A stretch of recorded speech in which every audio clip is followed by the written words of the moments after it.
Clinical दृष्टिकोण से भी और साथ में एग्जामिक पॉइंट ऑफ व्यू से। पैथोलॉजी में इन्फ्लामेशन, ट्यूमर, ओडेमा, नेक्रोसिस, ये तो बहुत इंपॉर्टेंट टॉपिक्स में आता है। चलिए ओडेमा पर बात करते हैं। कहा किसको रहे, पहले तो डिफिनेशन इसका होना चाहिए strong.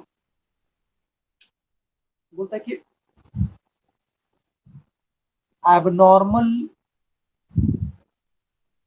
accumulations of fluid in tissue space or serous cavity। इसको समझते हैं पहले। ये सेल है,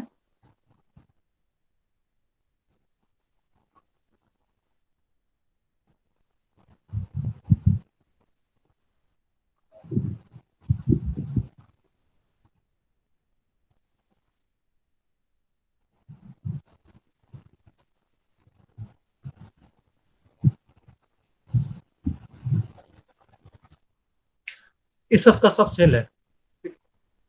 आप बढ़िया जानते हैं सेल के अंदर में साइटोप्लाज्म है, साइटोप्लाज्म मौजूद है। और ये दो सेल का बीच का जगह, ये जो देख रहे हैं ये खाली जगह, ये दो सेल का बीच के जगह है। इसको हम लोग इंटरसेलुलर स्पेस के नाम से जानते हैं, इंटरसेलुलर स्पेस। ये दो चीज को पहले समझिए, उसके बाद ओडेमा पे आते हैं। ये सब सेल है, बॉडी में कहीं भी सेल उठा लेते हैं, इसी ढंग का अरेंज रहेगा। ये दो सेल, ये तीन सेल, इसके बीच में यहाँ पे खाली जगह, ये देख रहे हैं ना खाली जगह, उसी ढंग से ये खाली जगह, ये खाली जगह, ये सब हॉलो स्पेस है।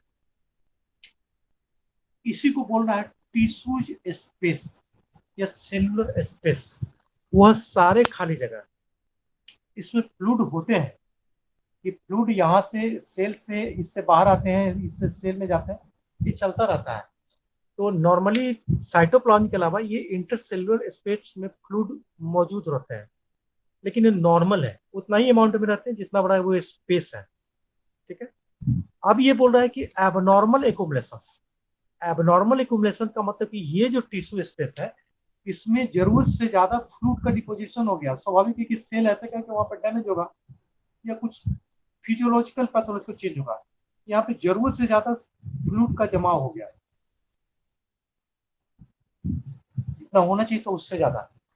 तो पहले तो ये बोलता है कि एबनॉर्मल एक्युमुलेशन, एक्युमुलेशन का मतलब जमना of fluid liquid in tissue space. जितने भी टिश्यू, दो दो सेल के बीच का जगह या दो टिश्यू के बीच की जगह खाली जगह है, वहां पे ऑलरेडी फ्लूइड मौजूद है, लेकिन एक्सेसिव अमाउंट, जरूरत से ज्यादा वहां पे जमा हो गया, जो कि नॉर्मल नहीं है। एक ये बात कहता है। सेकेंड जो बात कहता है, सीरस कैविटी। सीरस कैविटी को फिर डायग्राम बनाएंगे। पहले यहां तक समझ रहे हैं या नहीं समझ रहे, पहले ये बताइए, फिर से इस पर आएंगे हम। नहीं सर, फिर से बताइए। कोई बात नहीं। जैसे मेरा टॉपिक है ओडेमा, ठीक है, तो पहली बात है ना कि ओडेमा कह किसको रहा है, कौन सा कंडीशन को हम ओडेमा कर रहे हैं। हर चीज का डेफिनेशन होता है। तो ये हम डेफिनेशन लिखे हैं, पहले एक एक वर्ड को पहले समझिए। डेफिनेशन में लिखे हैं एबनॉर्मल एक्युमुलेशन। नॉर्मल से एबनॉर्मल, ये तो समझ रहे हैं। एक्युमुलेशन, एक्युमुलेशन का मतलब जमाव, डिपॉजिट हो जाना। ठीक है, ऑफ फ्लूइड किसका है, फ्लूइड का, लिक्विड का। कहाँ, इन टिश्यू स्पेस। इन टिश्यू स्पेस मैंने दो सेल के बीच का जो खाली जगह है, जो कि यहाँ पे हम बना रखे हैं, ये सब सेल सेल के बीच का खाली जगह है, इसको हम लोग इंटरसेलुलर स्पेस बोलते हैं। ठीक है, ये दो सेल के बीच का जगह, या इसी ढंग से दो टिश्यू जो है, टिश्यू के बीच में खाली जगह है, वहां पर फ्लूइड का एक्सेसिव अमाउंट मैंने एबनॉर्मल स्टेज में जमा हो गया। या सीरस कैविटी, सीरस कैविटी क्या चीज है वो हम आगे बात करेंगे। इसी ढंग से सीरस कैविटी में भी अगर फ्लूइड पहले से मौजूद रहता है, लेकिन एबनॉर्मल जरूरत से ज्यादा मौजूद हो गया, एकुमुलेट कर गया, उसी को बोलते हैं एकुमुलेशन, उसी को हम लोग ओडेमा बोल रहे हैं। तो ये वाला जो है, ये जो डायग्राम बना है ये टिश्यू स्पेस का डायग्राम बना है। ये खाली जगह यहाँ पे फ्लूइड मौजूद है, और ज्यादा डीप कर दिया मैंने, बहुत ज्यादा फ्लूइड मौजूद हो गया, तो स्वाभाविक है बहुत ज्यादा फ्लूइड जमा हो गया तो वहां पे सूजन हो जाएगा। सपोज दैट कि ये हमारा इंटरफाइलन ज्वाइंट है, यहाँ पे फ्लूइड साइनोवियल फ्लूइड मौजूद है, आप भी जानते हैं। सेल में फ्लूइड है, ये भी जानते हैं। लेकिन यहाँ पे हम चोट लगाते हैं, किसी चीज से चोट लगाते हैं ना, तो चोट लग जाएगा तो थोड़ी देर के बाद देखेंगे यहाँ पर बहुत सारा फ्लूइड, यहाँ पे सूजन हो गया और फ्लूइड का जमाव हो गया। अगर रेड है तो इन्फ्लामेशन का सिम्टम है, अगर रेड नहीं है, जैसे बर्न करा देते हैं, मोमबत्ती कैंडल जला देते हैं, कैंडल के पास ऐसे हाथ ले जाके हटा देते हैं, तो यहाँ पर ब्लिस्टर बन जाएगा, फोका उठ जाएगा, तो वहां पर फ्लूइड जम गया ना, तो इसी को हम लोग ओडेमा बोल रहे हैं कि टिश्यू स्पेस में फ्लूइड का जमा हो गया। सेकेंड आता है सीरस कैविटी। सीरस कैविटी को अभी हम बता रहे हैं।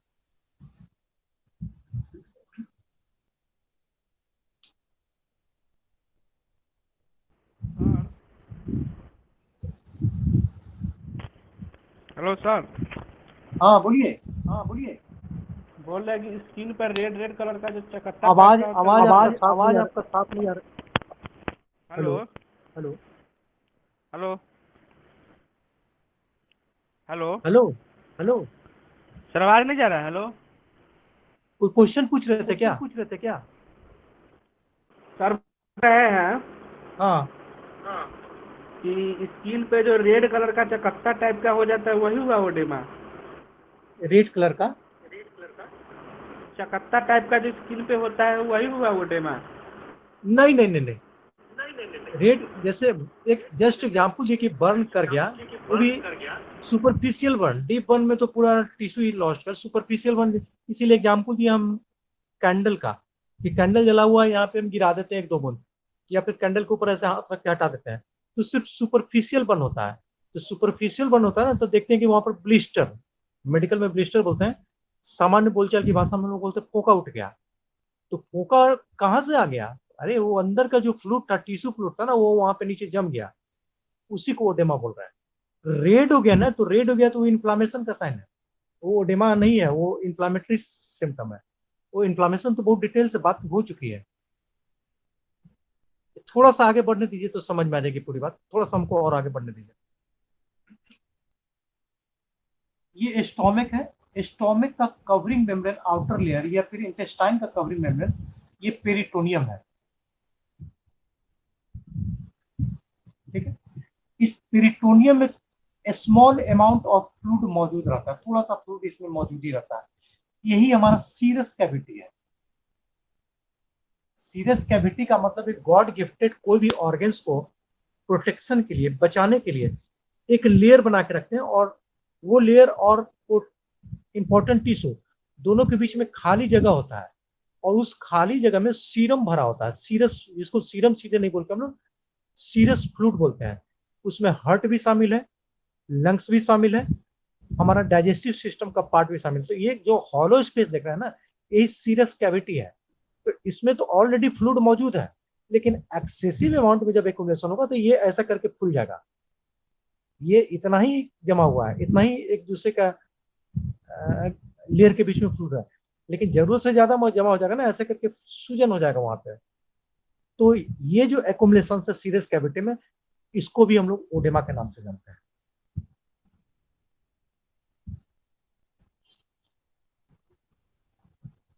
अब तो क्लियर हो गया होगा डेफिनेशन। सर एक बार और बताइएगा सीरस कैविटी। ये नहीं समझ में, दूसरा एग्जाम्पल देता हूं। जैसे ये हर्ट हुआ,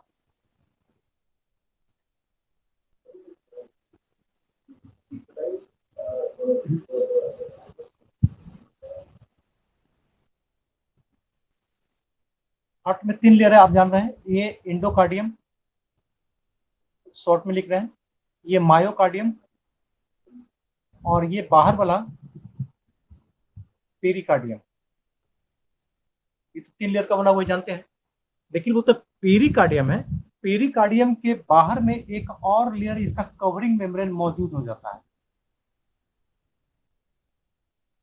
इसके बारे में बहुत कम चर्चा करते हैं टीचिंग के दौरान भी इसकी चर्चा बहुत कम की जाती है, या फिर बुक भी इसके बारे में बहुत कम बताता है। ये पेरिकार्डियम के बाहर एक और लेयर होता है जिसको हम लोग इपिकार्डियम बोलते हैं। ये कवरिंग मेम्ब्रेन है, हार्ट का पार्ट नहीं है, लेकिन हार्ट को प्रोटेक्शन के लिए वो ढक के रखा हुआ, गॉड गिफ्टेड है। और ये पेरिकार्डियम, इसके बीच में ये खाली जगह ना, ये गैप, ठीक है, और इसमें फ्लूइड भरा हुआ होता है, एकदम थोड़ा सा फ्लूइड भरा हुआ होता है। ये जो गैप है ना, इसको हम लोग सीरस कैविटी बोलते हैं, ठीक है। और सीरस कैविटी में जो फ्लूइड भरा हुआ वो सीरस फ्लूइड है, ये नॉर्मल है, ऐसे ही रहता है, ये फ्लूइड से भरा हुआ रहता है, एकदम थोड़ा सा माइन्यूट फ्लूइड रहता है, ये नॉर्मल स्ट्रक्चर है। लेकिन कोई घटना हो जाए इसमें जिसमें ये ऐसे करके पूरा का पूरा ऐसे करके सूज जाए एपिकार्डियम, ऐसे करके, और पूरा फ्लूइड इसमें आके भर जाए,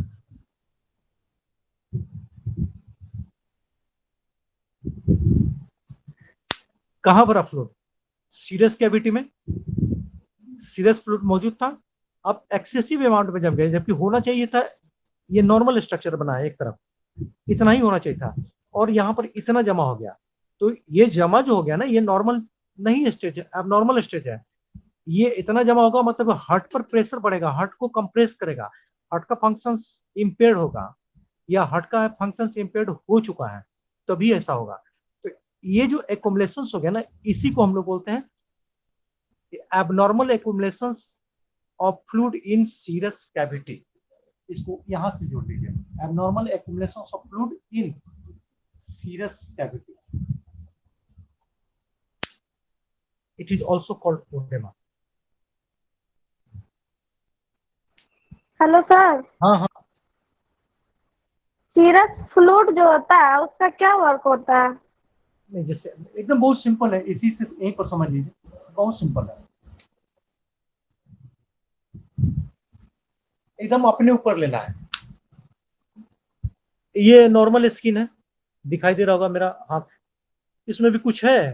कुछ नहीं है, मॉइस्चर है यहाँ पे, ऑयल का सिक्रेशन है, और ह्यूमिडिटी भी बहुत बाहर है, इसमें कहीं कुछ नहीं है। लेकिन कल्पना कीजिए हम यही हाथ आपको आज से 6 महीना बाद दिखा रहे हैं, मतलब जाड़ा आ गया, दिसंबर जनवरी आ गया, तो बहुत ज्यादा जाड़ा है, तो आपको ऐसा दिखाई देगा कि इसमें कुछ चेंज दिखाई देगा? पहले ये बताइए, चेंज होगा। क्या चेंज होगा, क्या दिखेगा अब इसमें अंतर? सर उसमें ना जाड़ा के मौसम में रूखा दिखाई देगा। हाँ यस यस, यही हम जानना चाह रहे थे। ये रफेन हो जाएगा, रफेन इसलिए हो जाएगा ना कि यहाँ पे मॉइस्चर कम है, और ये पूरा रूखड़ा हो जाएगा, और इससे ऐसे तो ऐसे आप थोड़ा नोचेंगे ना, तो उजला उजला वहां से डैंड्रफ की तरह लॉस्ट करेगा, मतलब स्किन का ऊपर का सरफेस वहां पे झड़कर गिरने लगेगा। और बाद में अगर इसमें क्या करते हैं हम लोग, ऑयल लगा देते हैं, या फिर कोल्ड क्रीम लगा देते हैं, या फिर ऐसा कुछ लगा देते हैं मॉइस्चर के लिए। अगर नहीं करेंगे ना तो क्रैक करेगा, क्रैक करके ये फट जाएगा, और इससे अपॉर्चुनिस्ट ऑर्गेनिज्म जो माइक्रो ऑर्गेनिज्म इसमें प्रवेश करेगा, यहाँ पे इन्फेक्शन हो जाएगा, खासकर ओठ वगैरह में बहुत जल्दी इन्फेक्शन हो जाता है, देखे होंगे। ठीक उसी तरह से ये हार्ट जो है हमारा, हार्ट ये कंटिन्यू बीटिंग कर रहा है, ये कंटिन्यू कर रहा है, 0.8 सेकंड में ये ऐसे ऐसे ये काम कर रहा है, ठीक है। तो इतना वर्कलोड है ना कि ये मसल्स फटने की चांसेज है, ये टीयर कर जाएगा, और टीयर कर जाएगा, हार्ट का मसल फट गया मतलब कि खेल खत्म हो गई उसी जीवन की। तो उससे बचाने के लिए गॉड ना एक लुब्रिकेंट दे देते हैं, जैसे हम यहाँ पे जाड़ा के दिन में ऑयल लगा लेंगे, अरे नहीं कुछ मिलेगा, सरसों तेल तो लगा ही लेंगे, ऐसा करके हाथ में लगा लेंगे। तो गॉड गिफ्टेड इसी ढंग से ये लुब्रिकेंट सीरस फ्लूइड के रूप में चारों तरफ दे देते हैं, कि ये जो डैमेज होने से ये ह्यूमिडिटी उसको बचा लेगा। साथ में भाई दबे मारे पीट हो गया, तो सीना पर एक मुक्का दे दिया, तो सीने पर एक मुक्का दे दिया तो हार्ट पर ये सीधे प्रेशर पड़ेगा, हार्ट हो सकता है कि जो कॉन्ट्रेक्शन ये बंद कर देगा, कार्डियक अरेस्ट हो गया, मौत हो जाएगी। तो लेकिन जैसे ही आप मारते हैं ना, तो ये इसमें फ्लूइड है, तो फ्लूइड है, जैसे बैलून में घुसा मारेंगे उसमें पानी भरा हो तो क्या हो जाएगा, पानी ऐसे ऐसे फ्लक्चुएट कर जाएगा, और बैलून फटने नहीं जा रहा है। या बैलून आप हाथ पे रख लीजिए पानी भर के, उसको मारिए, कुछ नहीं होगा, अंदर चोट ही नहीं लगेगा, पानी फ्लक्चुएट कर जाएगा। ठीक उसी तरह से जब इस ढंग का कोई जर्क पड़ता है ना, तो सीरियस फ्लूइड ऐसे ऐसे ऐसे फ्लक्चुएट कर जाएगा। और कार्डियक मसल जो हमारा पेरिकार्डियम हो गया, चाहे इपिकार्डियम है या एंडोकार्डियम है, इस पे जर्क का असर नहीं पड़ेगा। लेकिन ये कहना गलत है कि एकदम नहीं है, सब फॉर सम एक्सटेंट। अब काफी जोर से मार देगा तो पड़ ही जाएगा, लेकिन ज्यादातर शॉक को ये एब्जॉर्ब कर लेता है। तो दो मकसद से गॉड बना है, एक प्रोटेक्शन इंजुरी से, एंड दूसरा उसमें क्रैक ना होने पाए, क्योंकि कंटिन्यूअस वर्क में है ना, तो इसमें क्रैक होने के चांसेस है। तो एक तरह से गॉड गिफ्टेड लुब्रिकेंट है कि इसको क्रैक होने से रोक दिया जाए, इसी मकसद से होता है।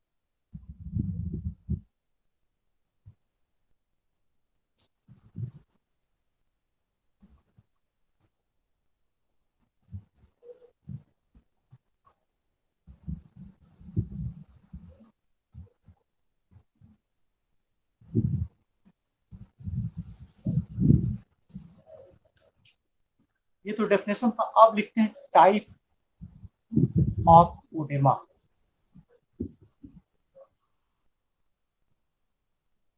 कितने तरह का ओडेमा हम लोग शरीर में जनरली देखते हैं।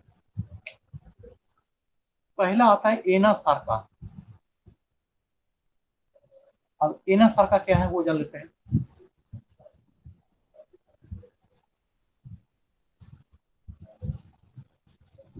जनरलाइज्ड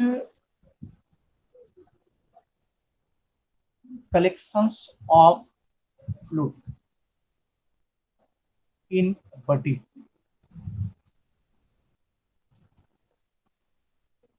creating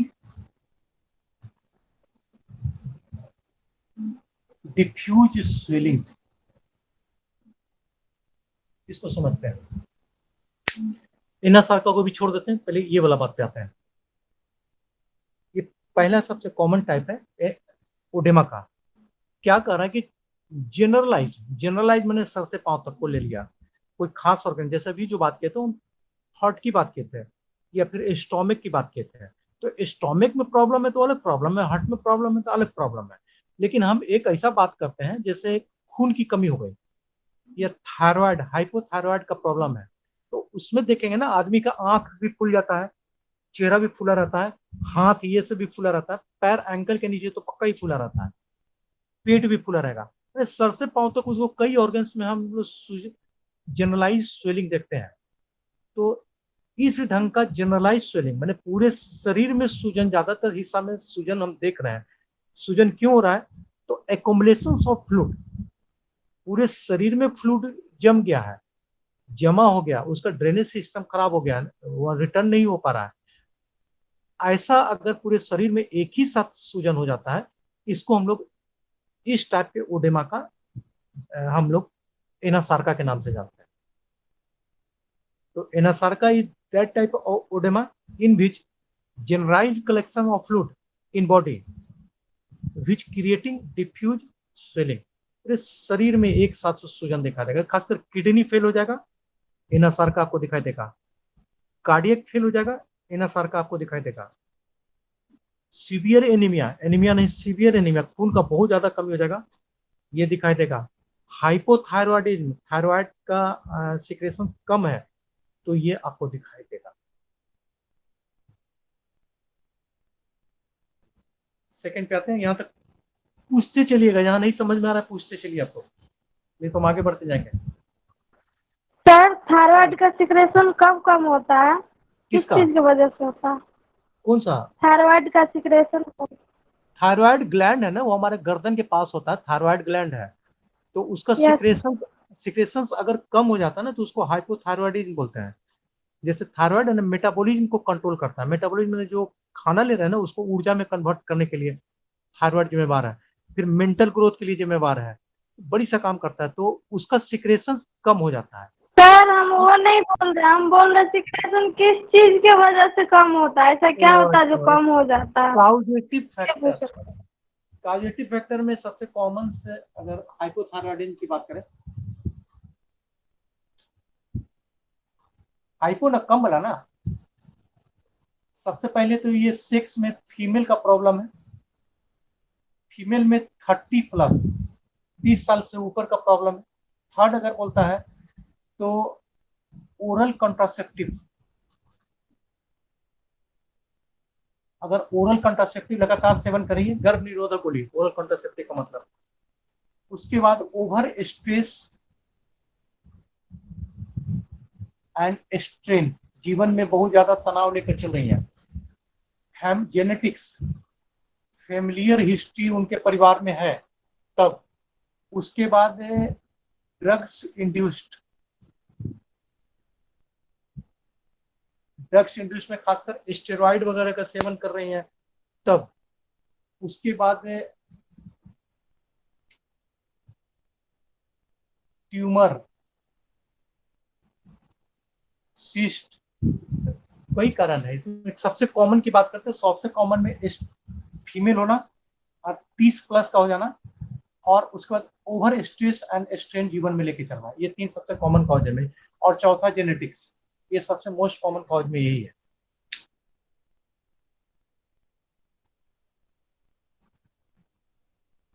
सर थोड़ा फिर से बता अब दीजिएगा सेकंड पे सर। आते हैं, सेकंड पे आते हैं। Hello sir. Hello. Second ascites.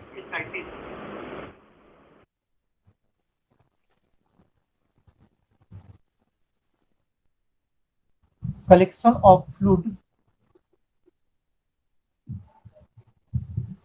In the peritoneal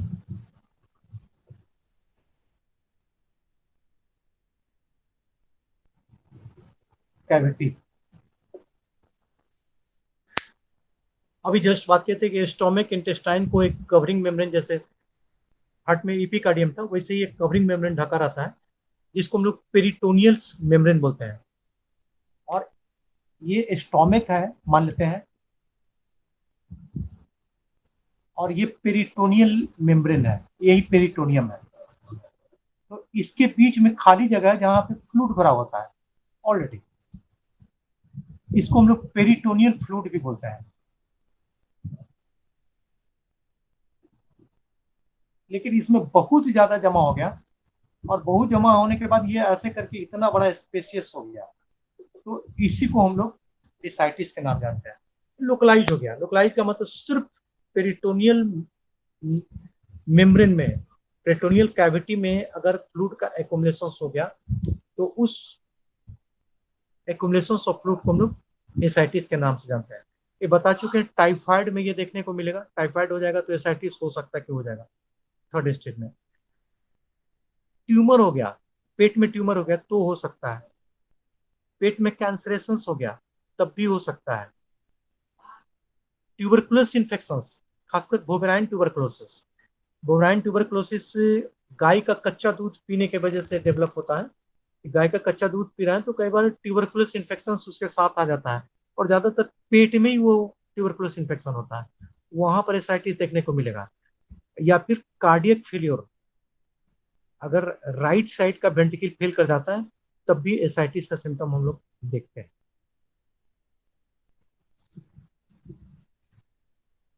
third पे आते हैं,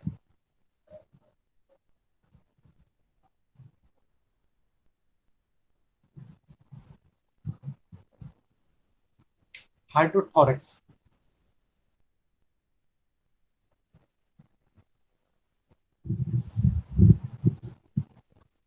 अगर इसकी बात करें, कलेक्शन ऑफ फ्लूइड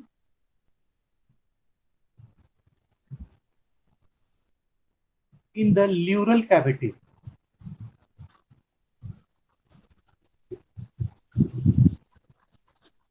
ल्यूरल कैविटी ये लंग्स है,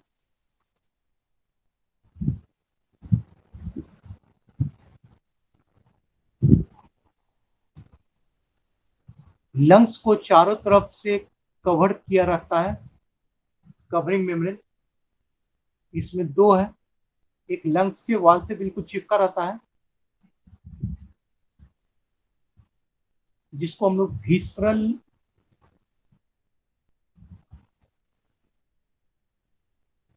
ल्यूरा बोलते हैं, और एक बाहर वाला में पेराइटल ल्यूरा।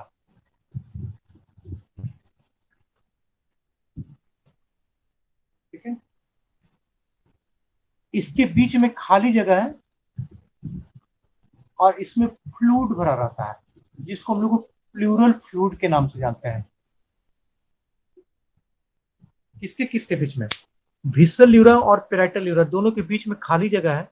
जैसे पेरिटोनियल लेयर था, जैसे एपिकार्डियल था, वैसे ही खाली जगह है, और उस खाली जगह में हवा नहीं भरा रहता, ये सीरियस फ्लूइड भरा रहता है, जिसको हम लोग ल्यूरल फ्लूइड बोलते हैं। ये नॉर्मल है। ठीक है, लेकिन अगर लंग्स में ट्यूबरक्लोसिस हो जाता है, लंग्स में ट्यूमर हो जाता है, लंग्स में निमोनिया हो जाता है, या फिर अभी कोरोना, तो लंग्स में इस ढंग का कोई बड़ा प्रॉब्लम हो जाता है, तो ये जो फ्लूइड भरा हुआ है ना, ये जरूरत से ज्यादा जमा हो जाएगा, और ये लंग्स ऐसे करके डिस्टेंडेड काफी बड़ा हो जाएगा एक्युमुलेशन ऑफ फ्लूइड की वजह से। ये इसी को हम लोग हाइड्रोथोरेक्स बोलते हैं। थोरेक्स माने थोरेक्सिक, थोरेसिक कैविटी, हाइड्रो माने वाटर। यही ल्यूरल्स मेम्ब्रेन्स में ये जो कैविटी है, इसमें excessive amount of fluid accumulate कर गया, तो इस ढंग के ओडेमा को एक स्पेसिफिक नाम दिए रखा है, दैट इज हाइड्रोथोरेक्स। नेक्स्ट पर आते हैं, मिटा रहे हैं इसको।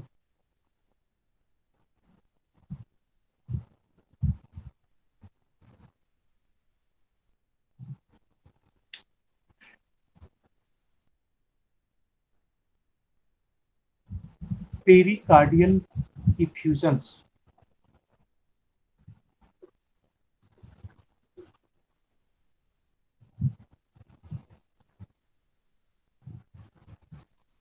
इसके बारे में तो अभी जस्ट एग्जाम्पल में हम बता चुके थे कि हार्ट के आउटर मेम्ब्रेन में एक्युमुलेशन ऑफ फ्लूइड, पेरिकार्डियल्स और एपिकार्डियम के बीच में एक्युमुलेशन ऑफ फ्लूइड है, और जरूरत से ज्यादा ये जमा हो गया, तो उसको हम लोग, उस टाइप के ओडेमा को हम लोग पेरिकार्डियल इफ्यूजन, इफ्यूजन माने एक्युमुलेशन ऑफ फ्लूइड, पेरिकार्डियल माने पेरिकार्डियम के अराउंड में जमा हो गया।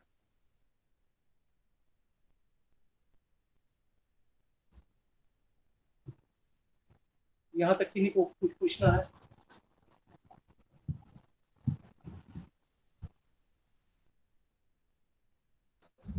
सर फर्स्ट हाँ, वाला जो है ना फिर से बता दीजिए, ये वाला, एक नंबर वाला नहीं, ये ना टाइप ऑफ ओडिमा का जो है ना फर्स्ट नंबर। एना सर का यस सर। पहला वाला ना,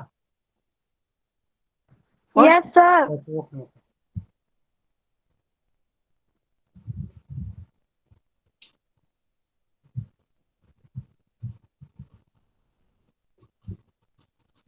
यही ना,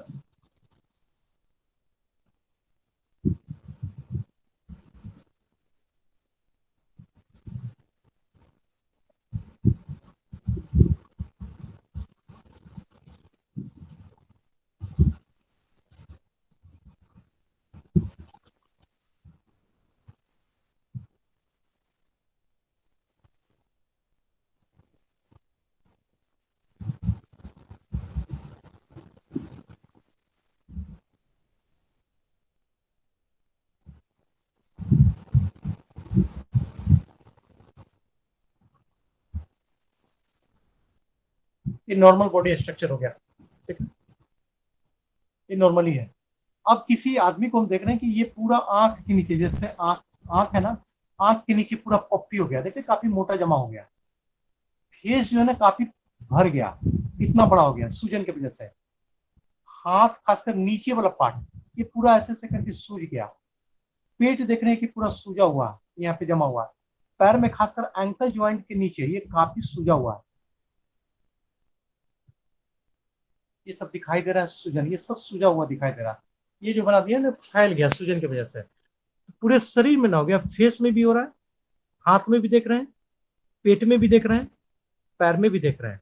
तो जितने पूरे सर से लेकर पांव तक जब कलेक्शन ऑफ फ्लूइड हो जाता है, तो जनरल हो गया ना, जनरल का मतलब ऊपर से नीचे तक हो गया, कोई स्पेसिफिक प्लेस पे नहीं हो रहा है। तो ऐसे एक्युमुलेशन ऑफ फ्लूइड को हम लोग एना सार्का के नाम से जानते हैं। इसमें सर से पांव तक फ्लूइड का जमा हो जाता है। कब कब देखते हैं, तो खासकर सीवियर एनीमिया, खून का बहुत ज्यादा कमी होगा, तो देखेंगे ऐसा आदमी दुबला हो, दुबला तो खैर हो ही जाता है, लेकिन सूजन रहेगा, देखिए एंकल के पास पूरा काफी सूजा हुआ महसूस होगा, हाथ देखेंगे काफी सूजा हुआ महसूस होगा, चेहरा पूरा पप्पी एकदम पूरा भारी भारी टाइप का दिखाई देने लगेगा, पेट उसका फूल जाएगा। तो ये सीवियर एनीमिया में बड़ी कॉमन है। या फिर right ventricle failure, right side का हार्ट अगर फेल कर जाता है तो भी ये देखने को मिलता है। उसके बाद हाइपोथायरॉयडिज्म, थायराइड का कमी हो, सिक्रेशन कम होने लगेगा, तब भी ये सूजन देखने को मिलता है। तो ये सूजन एक जगह नहीं होगा, सर से लेकर पांव तक दिखाई देगा। तो इसको, इस टाइप के ओडेमा को एक अलग नाम भी है, इसी को हम लोग एना सार्का के नाम से जानते हैं।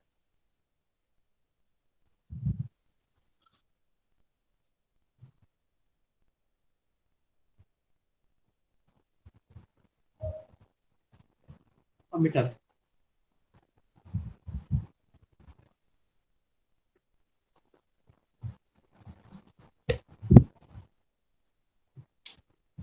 एक चीज अब यहाँ समझिए, ओडेमा बार बार बोल रहे हैं, और ओडेमा में बार बार हम बोल रहे हैं एकुमुलेशन ऑफ फ्लूइड।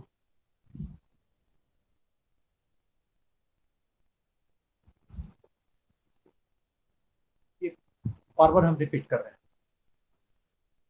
कई बार आपको पढ़ाए होंगे तो हम बोल दे रहे होंगे कि एक्सुडेट है,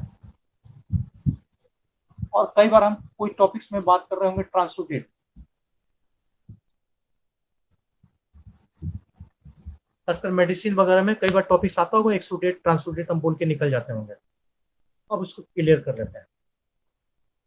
ओडेमा में कलेक्शन ऑफ फ्लूइड, ये तो फाइनल हो गया।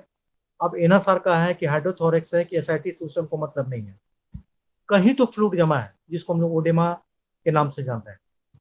अब बोलते हैं कि ओडेमा में दो तरह का फ्लूइड जमा हो सकता है। ये जो फ्लूइड है, ये दो तरह का एक्युमुलेशन है, एक एक्सुडेट एंड दूसरा transudate. Two different type of fluid are accumulated.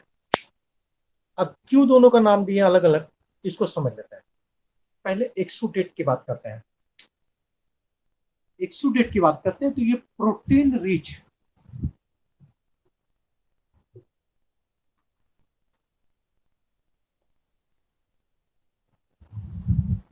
Fluid results from inflammation. इसको समझिए पहले। ये फ्लूइड जो जमा हो रहा है या तो एक्सुडेट होगा या ट्रांसुडेट होगा। उसको ये से थोड़ी बोलेंगे पानी जमा हो गया। मेडिकली हम लोग चूंकि एक्सपर्ट हैं, तो या तो एक्सुडेट एक्युमुलेशन या ट्रांसुडेट एक्युमुलेशन। तो पहले एक्सुडेट पे बात कर रहे हैं। एक्सुडेट कब कर रहे हैं? जो फ्लूइड जमा है, कलेक्टेड है, वो प्रोटीन रिच है। उस फ्लूइड को जब जांच करेंगे तो प्रोटीन की बहुत ज्यादा मात्रा देखने को मिलता है। जब भी लैब इन्वेस्टिगेशन करेंगे तो उस फ्लूइड में प्रोटीन मौजूद रहेगा बहुत ज्यादा, पहला बात। दूसरा बात बोलता है कि ये जब भी इस ढंग का प्रोटीन रिच फ्लूइड जमा होगा तो उसके पीछे इन्फ्लामेशन सी होगा। कि ज्यादातर देखा गया कि इन्फ्लामेशन के केसेज में ही ये एक्सुडेट का जमा होता है, जिसमें प्रोटीन फ्लूइड में प्रोटीन मौजूद हो जाता है। तो दो बात हो गया एक्सुडेट में, एक प्रोटीन रिच फ्लूइड और दूसरा रिजल्ट ऑफ इन्फ्लामेशन। कि पहले इन्फ्लामेशन होगा तब एक्सुडेट का जमा होगा। सेकंड पे आते हैं, सेकंड ट्रांसुडेट। इसके बारे में करेंगे, उल्टा करेंगे। प्रोटीन पुअर फ्लूइड, ये ठीक होगा। इसमें प्रोटीन्स की बहुत कमी दिखाई पड़ेगी। And result non inflammatory.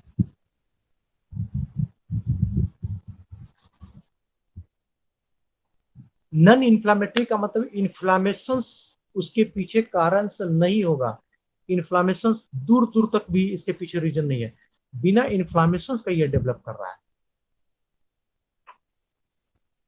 दो बात फिर इसमें हो गया कि प्रोटीन पुअर, इसमें प्रोटीन या तो निग्लिजिबल अमाउंट में या फिर प्रोटीन नहीं है, और दूसरा इन्फ्लामेशन वहां पे नहीं है, उसके बाद भी फ्लूइड जमा है, तो इट इज कॉल्ड ट्रांसुडेट। यहां तक कोई दिक्कत है?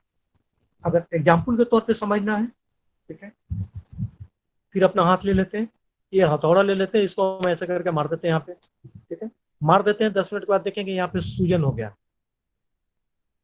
सूजन हो गया तो यहाँ पे इन्फ्लामेशन है। और इन्फ्लामेशन में याद कीजिए 5 कार्डिनल साल बताए थे, कौन कौन? कैलोर, डॉलर, रवर, ट्यूमर एंड फंक्शियल ऐसा। ट्यूमर का मतलब वहां स्वेलिंग बताते हैं। तो जैसे ही यहाँ पे स्वेलिंग हो जाएगा, तो स्वेलिंग हो गया मतलब टिश्यू में फ्लूइड का जमा होगा, और इसको हम एस्पायरेट, इसको निकाल के टिश्यू को देखेंगे तो इसमें प्रोटीन मौजूद मिलेगा। तो it is inflammatory and protein rich. लेकिन ये वाला में आते हैं, जैसे एनीमिया हो गया, तो एनीमिया में कौन सा इन्फ्लामेशन हो रहा है? किसी तरह का इन्फ्लामेशन नहीं हो तो ब्लड में हीमोग्लोबिन का डेफिशिएंसी शो कर रहा है। तो अगर एनीमिया के केसेज में ये हाथ सूज गया, पैर सूज गया, तो इसमें फ्लूइड निकाल के आप चेक कर लीजिए। या फिर किडनी फेलियर हो गया, खासकर किडनी रीनल फेलियर हो गया, हार्ट फेलियर हो गया, तो उस कंडीशन में ये हाथ पैर सब सूज जाता है। और फ्लूइड को आप एस्पायरेट करके देखिएगा, क्योंकि हाथ सूज गया तो यहाँ पे चोट थोड़ी लगा है, इन्फ्लामेशन थोड़ी है। पैर सूज गया तो पैर में इन्फ्लामेशन थोड़ी है, लेकिन फिर भी सूजन है। और फ्लूइड को निकाल के देखेंगे तो उसमें पाएंगे कि प्रोटीन एकदम नहीं के बराबर है, ये प्रोटीन है ही नहीं।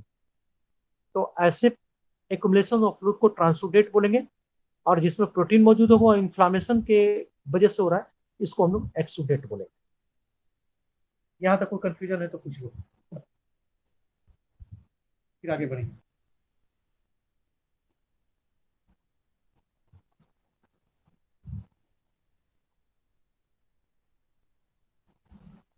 नहीं,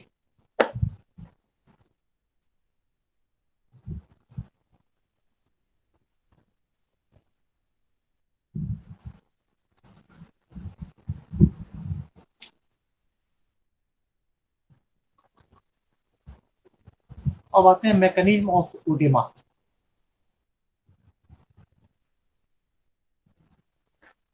मैकेनिज्म ऑफ ओडेमा का मतलब कि ओडेमा आखिर हो कैसे जा रहा है। ओडेमा हो जा रहा है तो उसको तो हम लोग पढ़ रहे हैं, और अलग अलग तरीके से नाम दे रहे हैं, अलग तरीके से फ्लूइड का नाम दे रहे हैं, लेकिन आखिर ओडेमा हो क्यों जा रहा है, बॉडी में ऐसा क्या हो जा रहा है कि जिसकी वजह से सूजन हो जा रहा है, उस पर बात करते हैं। That is called mechanism of oedema. इसमें जनरली 5 फैक्टर्स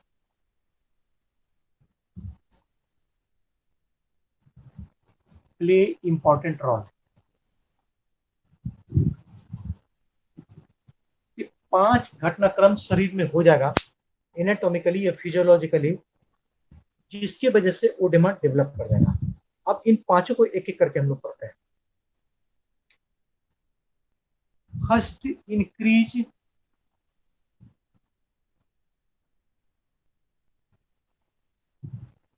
कैपिलरी परमिएबिलिटी।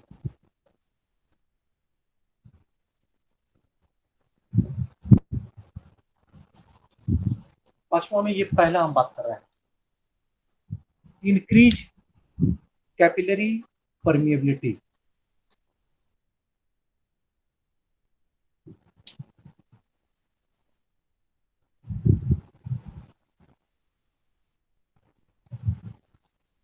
ये सेल है,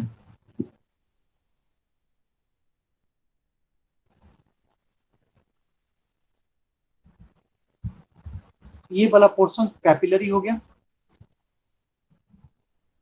ये वाला पोर्शन वेन्यूल हो गया, बीच में सेल है। इधर से ब्लड हार्ट से आएगा, आर्टरी होते हुए कैपिलरी में आएगा, कैपिलरी से इस जगह ऑक्सीजन और न्यूट्रिशन दे देगा, और यहाँ से वेस्ट प्रोडक्ट और कार्बन डाइऑक्साइड वेन्यूल कलेक्ट करके चला जाएगा। अगर इसके स्ट्रक्चर्स की बात करें, कैपिलरी के स्ट्रक्चर की बात करें, तो कैपिलरी पोरस है, इसमें छोटा छोटा छोटा छोटा सुराख बना हुआ है, और अंदर से कोई चीज बाहर और बाहर से कोई चीज अंदर आने जाने की संभावना बनी हुई है, एकदम से कॉमन सा है, परमिएबल है। लेकिन क्रिस्टलॉइड, वाटर एंड क्रिस्टल जो पोर से छोटा है, वही यहां से बाहर निकल सकता है और बाहर से अंदर आ सकता है, इतना ही अलाउड है। लेकिन कैपिलरी को हम डैमेज कर देते हैं, इस कैपिलरी को हम डैमेज कर दिया है।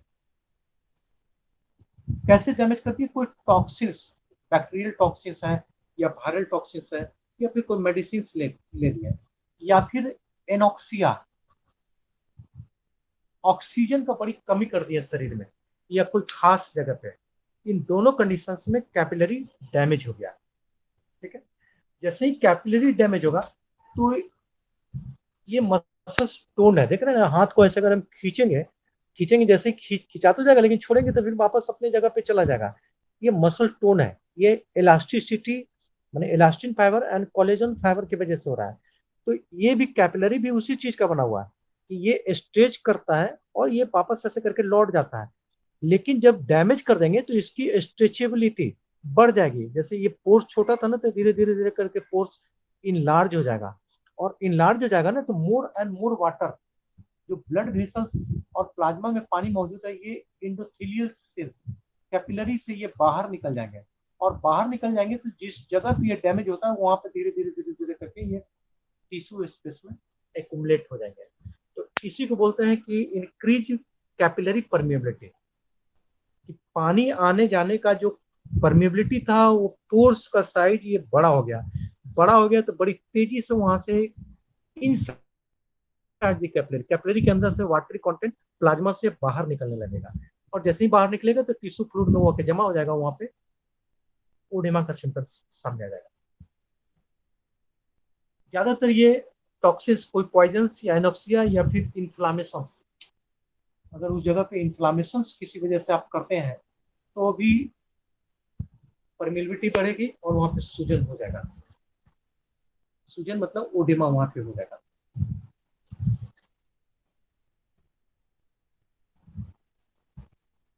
सेकंड बात करें,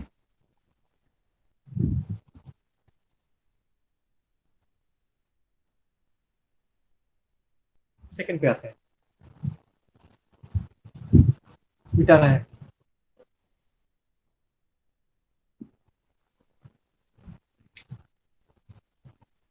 second, डिमनीस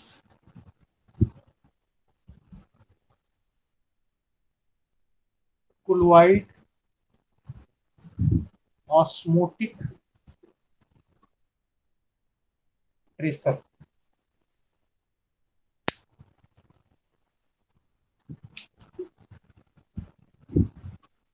of the plasma proteins, ये सेकंड था, इसको समझता है। ये ब्लड वेसल्स हैं,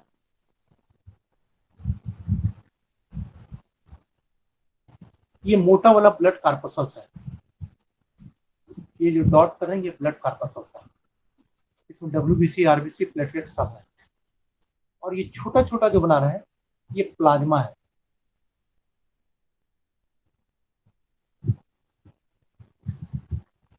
मोटा वाला ब्लड कार्पसल्स है और पतला वाला जो डॉट है ये प्लाज्मा है। यही ना फ्लो करता रहता है, इधर से इधर ये ट्रेवल करता रहता है। प्लाज्मा में प्रोटीन मौजूद होता है, एल्ब्यूमिन, ग्लोबिन, ग्लोबुलिन, प्रोथ्रोम्बिन्स, ये सब प्रोटीन मौजूद है। प्रोटीन क्या करता है? प्रोटीन ऑस्मोटिक प्रेशर है। ऑस्मोसिस केमिस्ट्री को याद कीजिए, इंटर का बात। लोअर कंसंट्रेशन से हायर कंसंट्रेशन की तरफ कोई चीज को खींचता है, इट इज कॉल्ड ऑस्मोसिस। तो ये जो प्लाज्मा में प्रोटीन्स मौजूद है, ये मान लेते हैं कि प्रोटीन्स मॉलिक्यूल्स है, जिसको हम ऐसे स्टार के रूप में दिखा रहे हैं, घुला हुआ है प्लाज्मा में। ये क्या करता है ना, वाटर को अपने साथ बांध लेता है, जोड़ लेता है, और वाटर को ऐसे ऐसे करके एब्जॉर्ब करके अपने साथ बांधे रखता है। जब बांधे रखेगा तो इससे बाहर जाने की संभावना कम हो जाएगी, नहीं निकलने देगा, कि बाहर जाने की संभावना नहीं है। ठीक है, ये नॉर्मल हो गया, ऐसा ही रहता है शरीर। लेकिन एक कंडीशन दे रहा है, एक कंडीशन दे रहे हैं जिसमें प्रोटीन की डेफिशिएंसी कर देते हैं। शरीर में प्रोटीन की कमी कर देते हैं, तो शरीर में प्रोटीन कम करेंगे, मतलब कि ये ब्लड वेसल्स में जो प्लाज्मा फ्लो कर रहा है उसमें भी प्रोटीन की कमी हो जाएगी। तो प्रोटीन की कमी हो जाएगी ना, तो जैसे इतना सारा प्रोटीन सबको बांधे हुए था, तो जैसे जैसे कम करेगा ना, तो प्रोटीन को रोकने की, वाटर को रोकने की कैपेसिटी ब्लड वेसल्स में कम जाएगी, और पोर्स से ब्लड वेसल से ये वाटर कंटेंट बाहर निकलना शुरू हो जाएगा। जो अभी नहीं जा सक रहा था, ये फिर से बाहर निकलना शुरू हो जाएगा। और जैसे ही ये ब्लड वेसल से बाहर आएगा, बाहर निकल के आएगा, बस एक्युमुलेशन ऑफ फ्लूइड यहाँ पे हो जाएगा। तो इसी को बोलते हैं डिक्रीज या diminish osmotic pressure of plasma protein. ये सेकेंड काउच है। खासकर एल्ब्यूमिन ग्लोबुलिन्स, रीनल फेलियर हो गया, किडनी से ये पास आउट हो रहा है, प्रोटीन फिल्ट्रेट होकर वापस शरीर में जाता है, उससे बढ़िया उसकी जगह पास आउट हो रहा है, फिर प्रॉब्लम सामने आ जाएगा। कोई पर्सन से प्रोटीन की काफी डिफिशियंसी हो जाती है, उसमें सामने आ जाएगा। तो एक कंडीशन देना होगा जिसमें प्रोटीन का डिफिशियंसी होगा, प्रोटीन की कमी, प्लाज्मा में प्रोटीन की कमी, प्लाज्मा में प्रोटीन की कमी, वाटर को कंजर्व बांध के रखने की क्षमता कमेगी, और बांध के रखने की क्षमता कमेगी, बस ये इंडोथीलियल, ये ब्लड वेसल से निकल के बाहर चला जाएगा।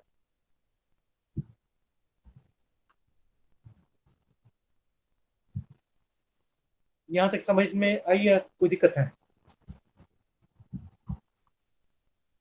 अगर समझ में आ गई तो थोड़ा सा रेस्ट लीजिए, क्योंकि और कठिन हो जाएगा, बहुत ज्यादा हम बता चुके हैं। 5 रुपये फिर हम इसको बता रहे हैं आगे, तीसरा।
तीसरा पर बात करते हैं।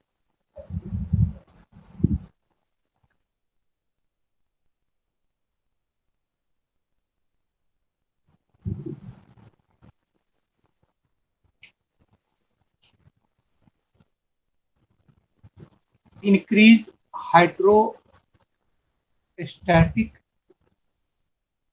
प्रेशर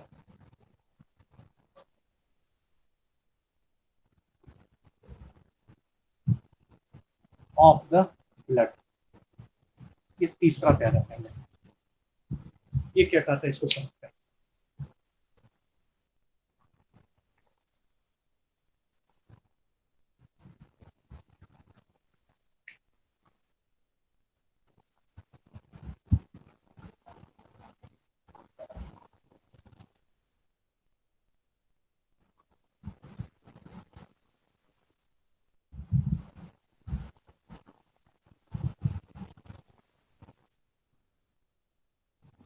फिर से कैपिलरी,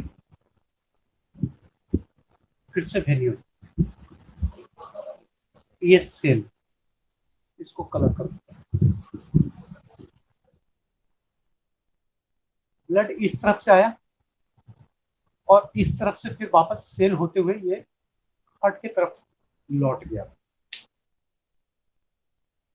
ऐसे ही जुड़ा हुआ आर्टरी से होते हुए, आर्टरी भी क्या, आयोटा से आर्टरी, आर्टरी से स्मॉलेस्ट आर्टरी, उसके बाद आर्ट्रियोल, कैपिलरी, कैपिलरी से सेल को सप्लाई दिया ऑक्सीजन न्यूट्रिशन, और फिर कलेक्ट करके वेन्यूल, वेन्यूल से वेन, वेन से वेना कैवा, वेना कैवा से हार्ट में ये रिटर्न हो गया। यही हमारा नॉर्मल फिजियोलॉजिकल सर्कुलेशन। अब टॉपिक पे आते हैं, क्या कर रहा है, इंक्रीज हाइड्रोस्टेटिक प्रेशर। अभी जस्ट चर्चा की कि इसमें प्लाज्मा है एंड कॉर्पसल्स है। प्लाज्मा हमारा फ्लूइड है एंड इसी में सारा कंटेंट मौजूद है। कोई ऐसा कंडीशन से डेवलप कर देते हैं, कोई ऐसा कंडीशन डेवलप कर देते हैं, जैसे भेन है, भेन में हम यहाँ पे थ्रोम्बोसिस कर देते हैं कि इधर से हार्ट से तो ब्लड सेल तक आएगा और सेल से ये वापस हार्ट तक लौटेगा, और यहाँ पे थ्रोम्बोसिस या इम्बोलिज्म यहाँ रुकावट पैदा कर दिए, ऑब्स्ट्रक्शन कर दिए।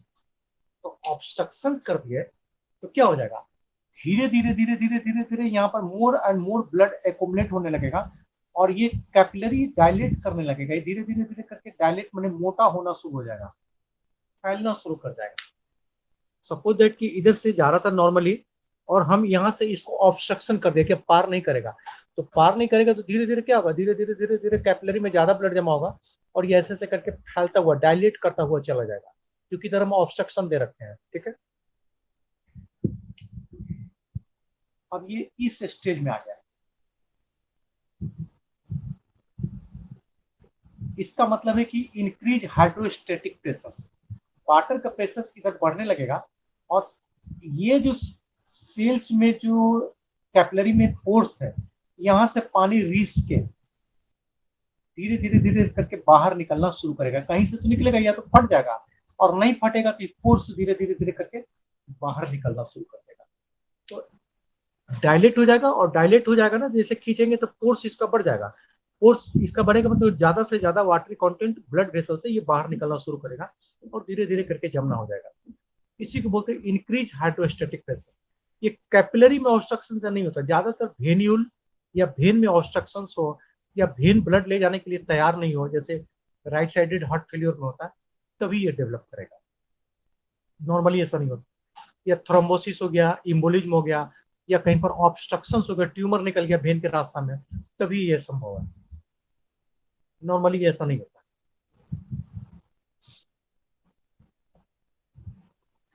चौथा क्या कहते हैं, विचार है इसको हम,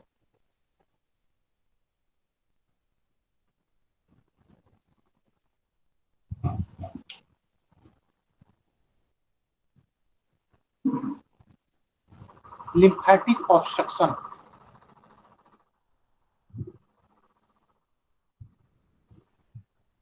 लिम्फेटिक ऑब्स्ट्रक्शंस, ये लिम्फ ग्लैंड है,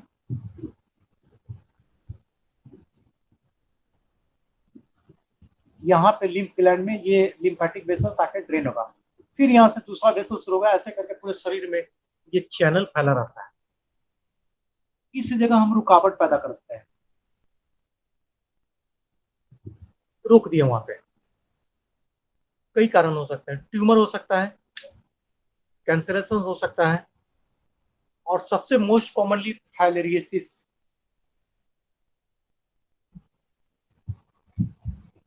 फाइलेरिया का प्रॉब्लम है, एलिफेंटिस, पैर पूरा सूज जाता है, या हाइड्रोसिल्टेसिस, स्क्रोटम बड़ा हो जाता है। तो यही लिम्फेटिक ऑब्स्ट्रक्शन जो फाइलेरिया ऑर्गेनिज्म है, ये क्या करता है ना, ये इसी जगह जमा हो जाएगा और यहाँ पर ऑब्स्ट्रक्शन कर देगा। बुचेरिया वेनक्रॉफ्टी, जो फाइलेरिया के लिए रिस्पॉन्सिबल हमारा ऑर्गेनिज्म है, ये इस जगह पे रुकावट पैदा कर दिया। बस क्या करेगा कि इस जगह का फ्लूइड जो है ना बाहर इधर नहीं जाने पाएगा और जमा होने लगेगा धीरे धीरे धीरे धीरे करके। ये जैसे कैपिलरी से बाहर निकला था वैसे ही यहाँ से ये बाहर निकलेगा, और बाहर निकल के पूरा ये वाटरी कंटेंट टिश्यू स्पेस में जमा होना शुरू हो जाएगा, और रिजल्टेंट एलिफेंटेसिस, हाथी पांव जिसको बोलते हैं, या लार्ज स्क्रोटम्स, स्क्रोटम्स में टेस्टिस में पानी जम जाएगा जिसको हम लोग हाइड्रोसिल बोलते हैं। तो ये भी जो ओडेमा के कारण है, ये लिम्फेटिक ऑब्स्ट्रक्शन के कारण, ये भी एक बहुत बड़ा कारण है। किसी भी वजह से ऑब्स्ट्रक्शन होगा वहां पे फ्लूइड पे जमा हो जाएगा।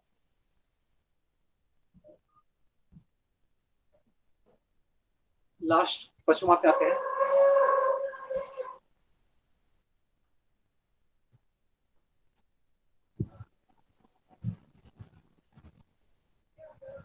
साल्ट या क्लोराइड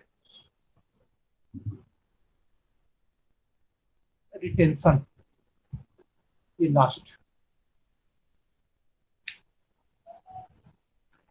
ये सेकेंडरी कॉजेज है, ज्यादातर ये वो ज्यादा प्रॉब्लम क्रिएट नहीं करता है, लेकिन एक बार जब ओडेमा एस्टेब्लिश हो जाएगी। हेलो, कुछ पूछ रहे हैं क्या? हेलो,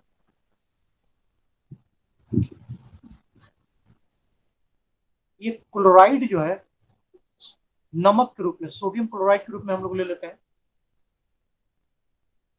24 आवर में हमारा नमक का डिमांड है NaCl का ओनली 2 to 3 ग्राम, मात्र 2 से 3 ग्राम हमको शरीर में रिक्वायर्ड है, लेकिन हम लेते हैं 5 ग्राम पर डे। हम 5 ग्राम लेते हैं, 5 ग्राम लेते हैं, तो ये करीब करीब 2 ग्राम से 3 ग्राम ये लॉस्ट कर जाता है। लॉस्ट किससे कर जाता है? पसीना के रूप में निकल जाएगा, फीकल मटेरियल माने स्टूल्स के रूप में निकल जाएगा, या फिर जो सांस छोड़ते हैं उससे वो निकल जाएगा एक्सपायरेटिव गैसेज के रूप में, टीयर्स, आंसू जो निकलता है उससे वो निकल जाएगा। तो ये कई रूप में बर्बाद हो जाता है, और इस्तेमाल 5 ग्राम लेते हैं तो मात्र यूज हमारा 2.5 से 3 ग्राम, बस इतना ही शरीर का रिक्वायरमेंट फुलफिल कर देता है। इससे ज्यादा नमक, अगर 5 ग्राम से हम ज्यादा नमक पर डे खाना शुरू करते हैं, ये इससे ज्यादा खाना शुरू करते हैं, तो धीरे धीरे धीरे ना ये रिटेंशन हो जाएगा। रिटेंशन का मतलब कि शरीर में हर सेलुलर स्पेस में, सेल में जमा होने लगेगा, और सॉल्ट में, खासकर क्लोराइड में कैपेसिटी होती है, जैसे प्रोटीन्स अपने अंदर वाटर को एब्जॉर्ब कर लेता है, उसी तरह से क्लोराइड अपने अंदर वाटर को वहां पर रोक लेगा, एब्जॉर्ब करके रोकेगा, और जितना ज्यादा क्लोराइड उतना ज्यादा ऐसे करके सूजन होना शुरू करेगा। खासकर आंख के नीचे जो पट्टी होना शुरू हो जाता है, ये सबसे बड़ा कारण सोडियम क्लोराइड का एक्सेसिव इंटेक ही है। तो धीरे धीरे धीरे करके ये सूजन के रूप में सामने आ जाएगा, और इसी ये पांचवा काउज है जो मैकेनिकली या मैकेनिज्म के रूप में ओडेमा के लिए रिस्पॉन्सिबल है, लेकिन बहुत अनकॉमन है। ज्यादा साल्ट तो कोई ले नहीं पाता है, सब्जी उब्जी में ज्यादा हो जाता है, दाल में ज्यादा हो जाता है, लोग खा भी नहीं पाते हैं। लेकिन कई ऐसे पर्सन है उनको नमक लेने की बहुत ज्यादा आदत है, सलाद में ले लेंगे, खाना ले लेंगे, खाना में बगल में नमक ले लेंगे, हर चीज में नमक साथ में लेकर चलेंगे, तो उनके साथ ये प्रॉब्लम है। या कई बार होता है कि किडनी फेल हो गया, तो किडनी फेल हो गया ना, तो यूरिन रिटेंशन, यूरिन रुक जाता है, सोडियम फिल्ट्रेट नहीं हो पाता है, तो उसमें भी ऐसा देखने को मिलता है। They are the mechanism of oedema.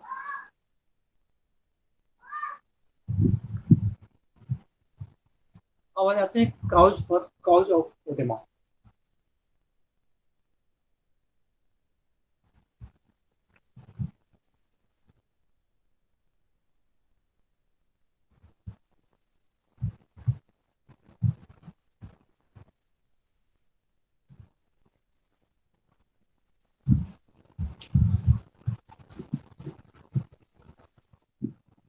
Causes of oedema,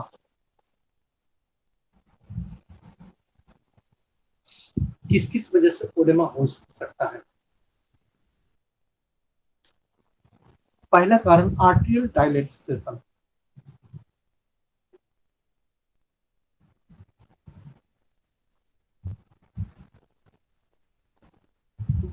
arterial dilatation का मतलब ये आर्टरी का जो साइज एंड शेप है डायलेट हो गया, और डायलेट होके ये फैल गया।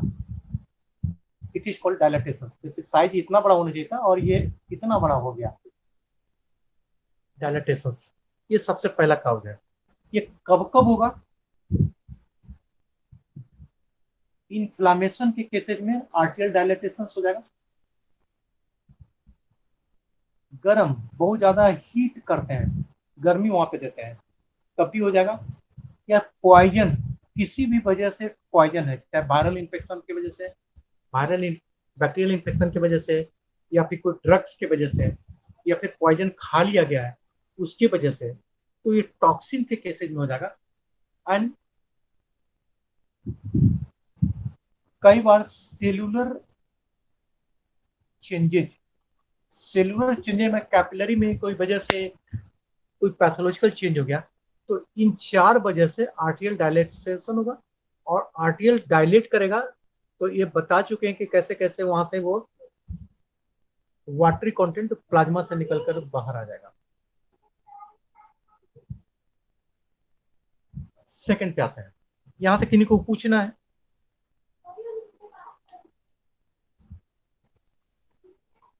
कुछ पूछना है यहां तक?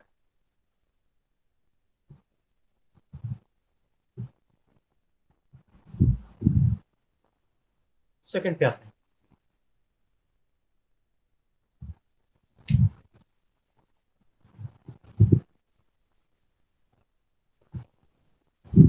Diminish osmotic pressure.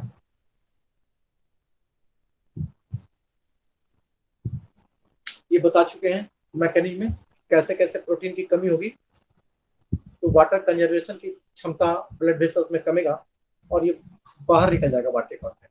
अब ये किस किस कंडीशन में होगा ये जान लेते हैं। माल न्यूट्रिशन। माल न्यूट्रिशन का मतलब होता है खान पान की कमी।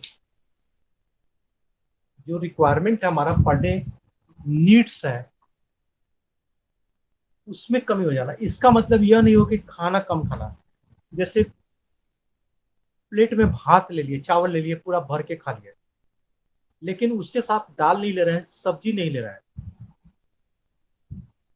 तो कहने का मतलब है प्रोटीन्स नहीं गया, विटामिन नहीं गया, चावल में सिर्फ कार्बोहाइड्रेट मौजूद है, तो they are called malnutritive. पेट भरा हुआ है लेकिन जो न्यूट्रिशनल सब्सटेंसेस सेल को चाहिए वो फुलफिल नहीं हुआ।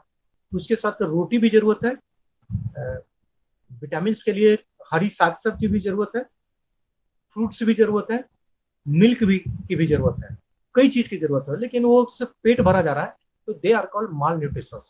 या फिर खाना न मिल ही नहीं पा रहा है, बहुत पॉवर्टी है, कई वजह से खाना नहीं मिल पा रहा कई लोगों को, तो they are called malnutritive. तो उसमें प्रोटीन की डिफिशियंसी होगी और फिर ओडेमा हो। उसमें लीवर सिरोसिस या कहीं सिरोसिस डेवलप कर गया खासकर लीवर में, तो भी ये चांसेस बनता है। थर्ड, किडनी प्रॉब्लम, या इसको ऐसे बोलते हैं मेडिकल में नेफ्रोटिक सिंड्रोम। किडनी में किसी तरह का प्रॉब्लम हो गया तभी प्रोटीन लॉस्ट कर जाएगा, निकल जाएगा, यूरिन से पास आउट हो जाएगा, तो यूरिन से निकल जाएगा तो प्रॉब्लम कमी हो जाएगी शरीर में।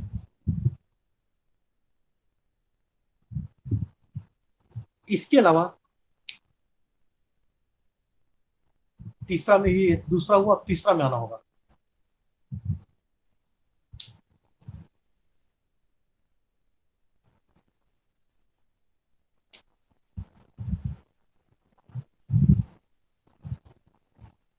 लिक्की वैस्कुलर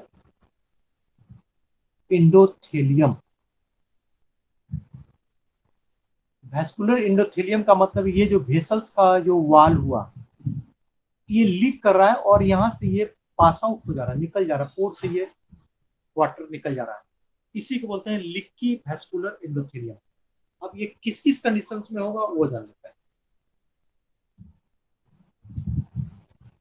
बर्न्स, जल गया तब हो जाएगा। इन्फ्लामेशन, ट्रॉमा, सीधे डैमेज कर दिया गया, या एलर्जिक रिएक्शन।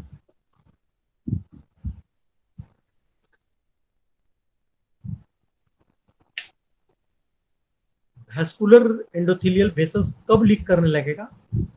जल गया तब, बर्न के केसेस में। इन्फ्लामेशन वहां पे डेवलप हो गया तब। ट्रॉमा, डायरेक्ट चोट लग दे दिया गया वहां पे तब। एंड एलर्जिक रिएक्शंस, कुछ ऐसा खा लिए या कोई इन्फेक्शन ऐसा हो गया या फिर कोई ड्रग्स रिलेटेड एलर्जी हो गया, तभी वैस्कुलर वाल्स का जो ये इंडोथेलियल्स है, ये पोर्स इसका बड़ा हो जाएगा और वहां से लीक करना शुरू होगा। लीक करने का मतलब बाहर आना शुरू हो जाएगा। ये तीसरा सबसे बड़ा कारण है। चौथा में आते हैं। यहां तक पूछना है किन्हीं को?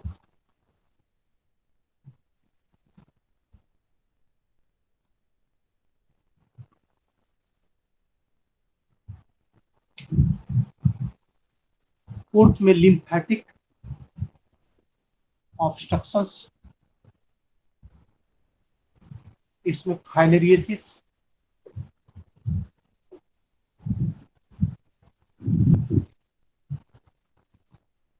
ट्यूमर, सबसे कॉमन फाइलेरिया, एंड वहां पे ट्यूमर, बेनाइन या मैलिग्नेंट ट्यूमर का ग्रोथ हो जाना।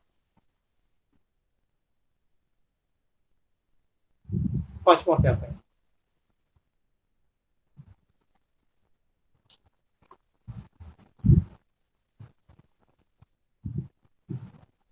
इंक्रीज्ड वेनस प्रेशर, इसमें कंजेस्टिव कार्डियक फेलियोर, हार्ट का दोनों chamber, right side left side दोनों फेल कर जाता है तो उसको बोलते हैं congestive cardiac failure. Thrombophlebitis,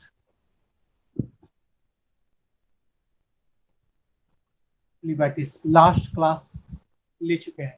thrombosis में थ्रोम्बोफ्लेबाइटिस बहुत डिटेल्स बात कर चुके हैं। लीवर सिरोसिस,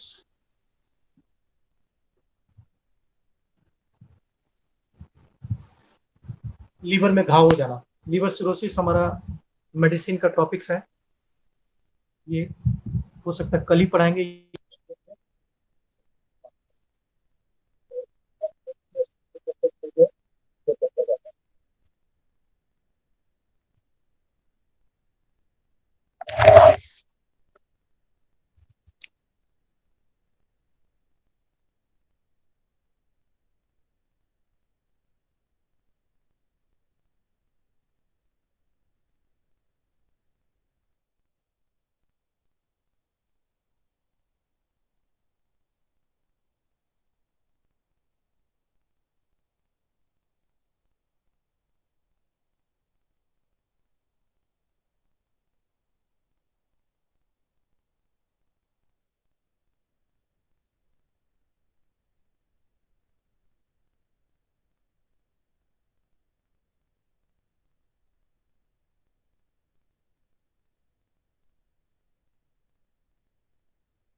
हाँ हेलो, कट गया था नेटवर्क।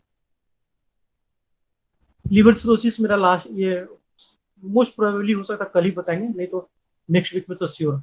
इसको भी समझ लेना कि लिवर सिरोसिस में ये डेवलप करता है। लास्ट छठा पे आते हैं।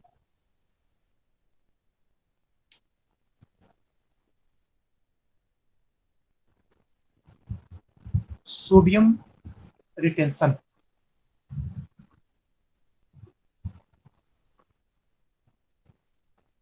ये क्यों?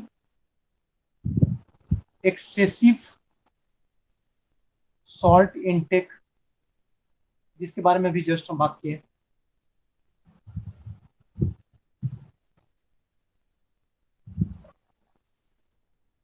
डिमनिश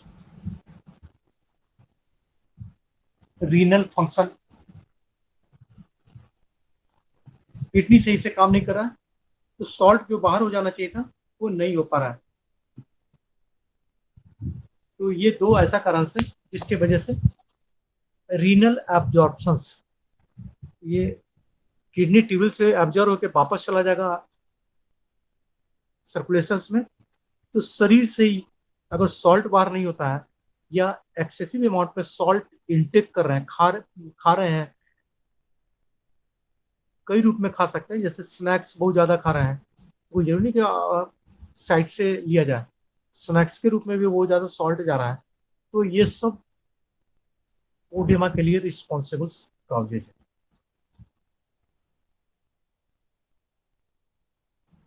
यहाँ तक कुछ पूछना है तो पूछ लीजिए।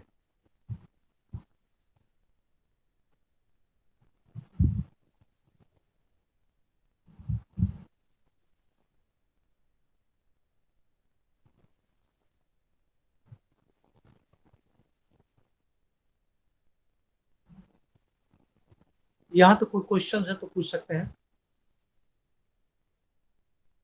नहीं तो ओडेमा यहाँ पे समाप्त हो रहा है।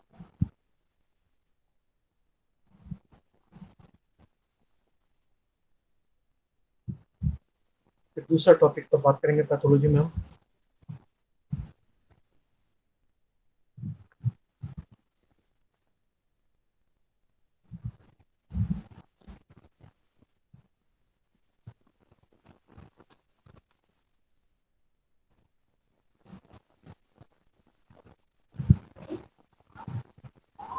ओके, मिटा दे रहे हैं।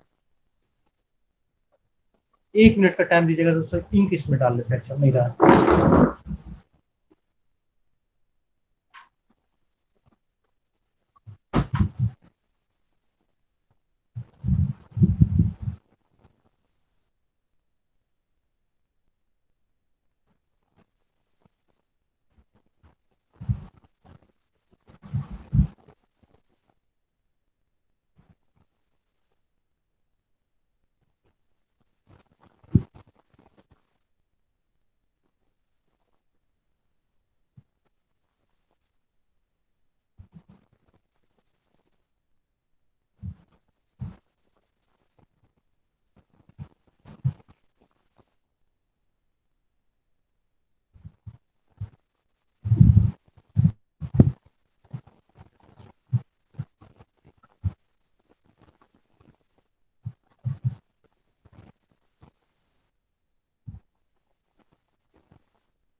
अगला टॉपिक है हमारा पैथोलॉजी का इन्फार्क्शन।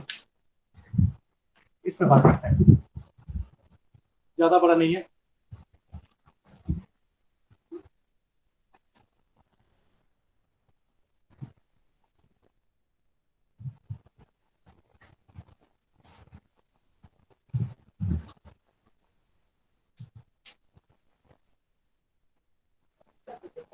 अगर इसकी बात करें, it is the process of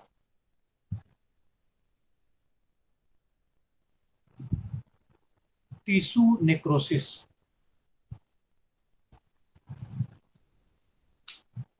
necrosis मतलब सेल डेथ, आप जान रहे हैं। ये बोल रहे हैं कि प्रोसेस ऑफ सेल डेथ, मैंने ये एक ऐसा प्रोसेस है जिसके द्वारा सेल डाई कर जा रहा है, नेक्रोज कर रहा है। तो उस प्रोसेस को, जिसके द्वारा सेल्स नेक्रोसिस स्टेज में जा रहा है, इस प्रोसेस को हम लोग इन्फार्क्शन के नाम से जानते हैं। अगर इसको कहना हो तो क्या कहेंगे? Infarction is the process by which a tissue goes into necrosis. Tissue धीरे धीरे नेक्रोसिस के स्टेज में, खत्म, डेथ होने के स्टेज में पहुंच जाता है। इसी को हम लोग इन्फार्क्शन बोलते हैं। और कॉमनली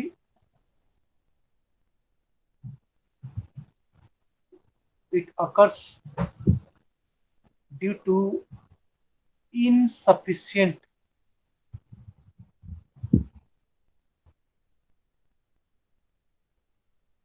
circulation।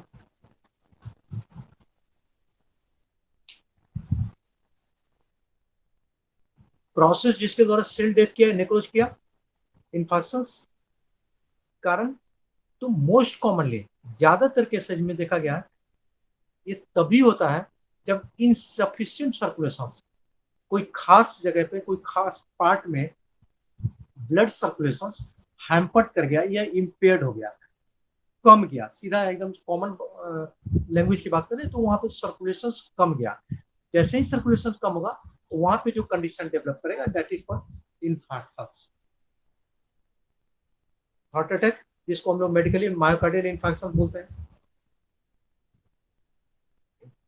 मायोकार्डियल इन्फार्क्शन का क्या मतलब हुआ कि मायोकार्डियल जो मसल्स है, मस्कुलर सेल है हार्ट का, वो नेक्रोज कर गया।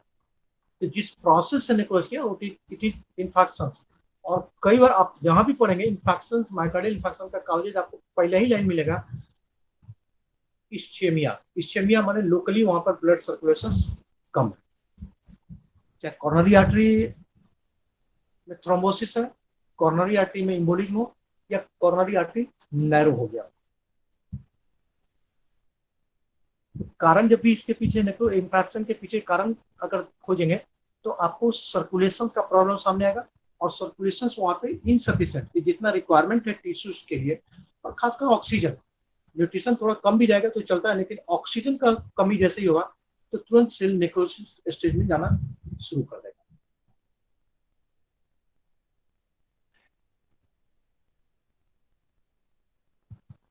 अगर सेकंड इसमें शब्द और जोड़े,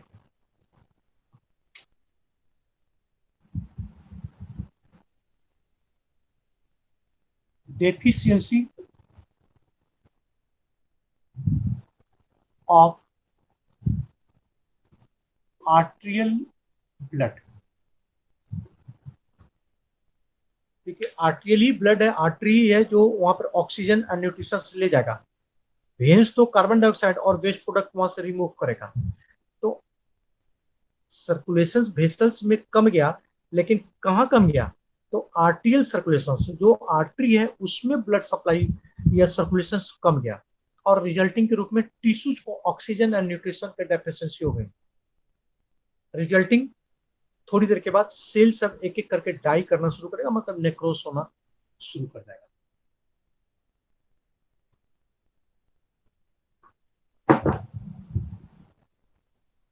मिटा रहे हैं। यहाँ पे कुछ किसी को कुछ पूछना है?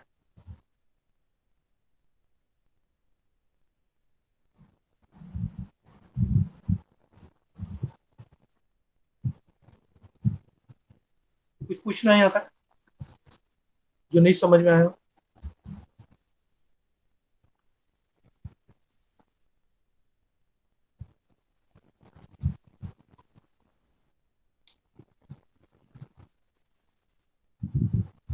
मोस्ट कॉमनली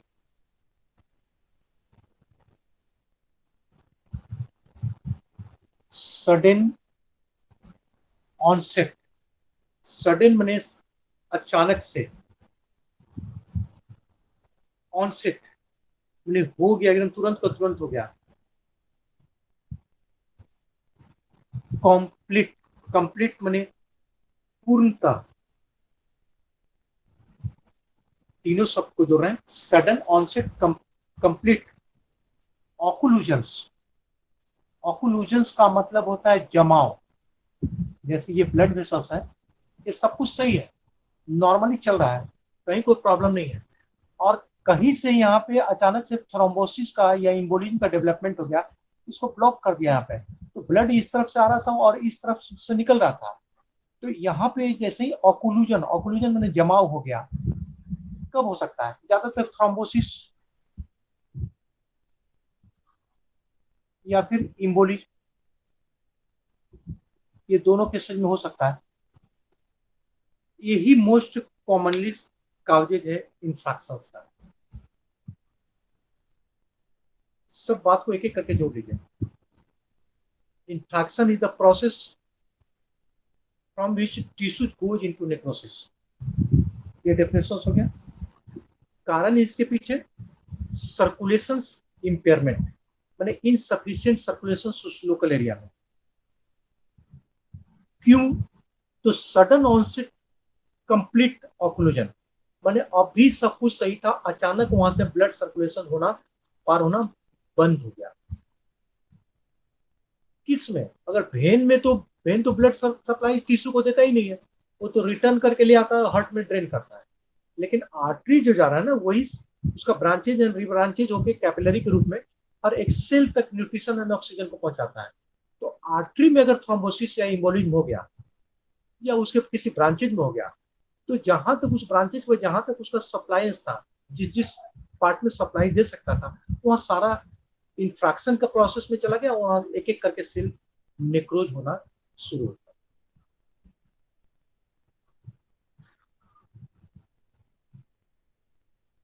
कोई दिक्कत? अब यहां से एक चीज और निकल के आता है, इंफ्राक्स।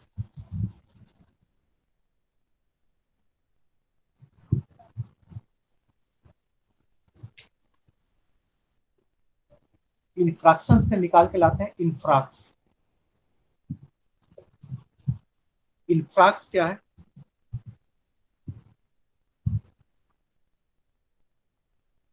Localised tissues where infractions take place। ये टिश्यूज है, ये ब्लड वेसल्स इसमें है, इसका ब्रांचेस रिब्रांचेस सारा जगह दे रहा है। मान लेते हैं यहाँ पे ब्लॉकेज हो गया, तो इतना दूर के पोर्शंस में इन्फ्रैक्शन डेवलप कर गया, और ये टिश्यूज नेक्रोस स्टेज में चला गया, नेक्रोसिस हो गया। तो ये जो टिश्यू नेक्रोज किया, इसी को हम लोग इन्फ्राक्ट के नाम से जानते हैं।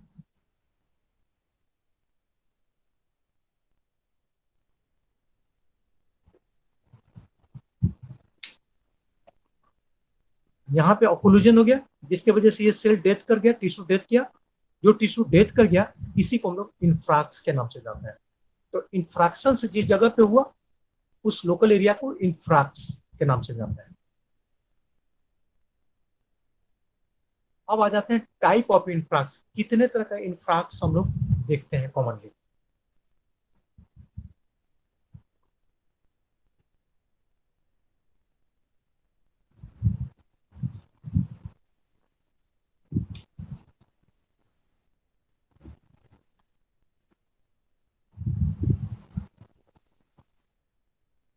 टाइप्स ऑफ इंफ्रैक्स किसमें आ जाते हैं?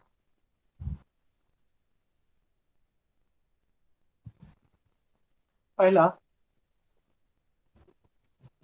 अकॉर्डिंग टू दियर कलर, इंफ्रैक्शंस के बाद वो जगह इंफ्राक्ट जो है वो कैसा दिखाई दे रहा है, कौन कलर का दिखाई दे रहा है, इसके आधार पर इसको हम लोग क्लासिफिकेशंस किए।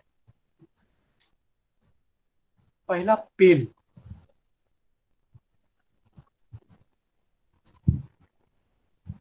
और इसी को एनीमिक भी बोलते हैं। पेल और एनीमिक इंफ्राक्ट।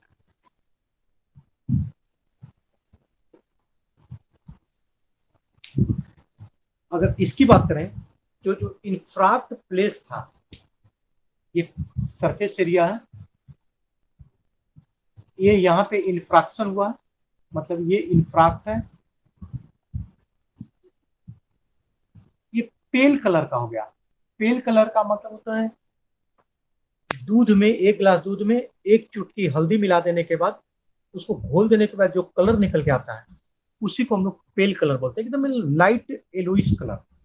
तो अगर ये पेल कलर का है तो अकॉर्डिंग टू दियर कलर पहले जो डिवीजन होगा पेल इंफ्राक्ट और एनीमिक इंफ्राक्ट। ये कहां कहां होगा?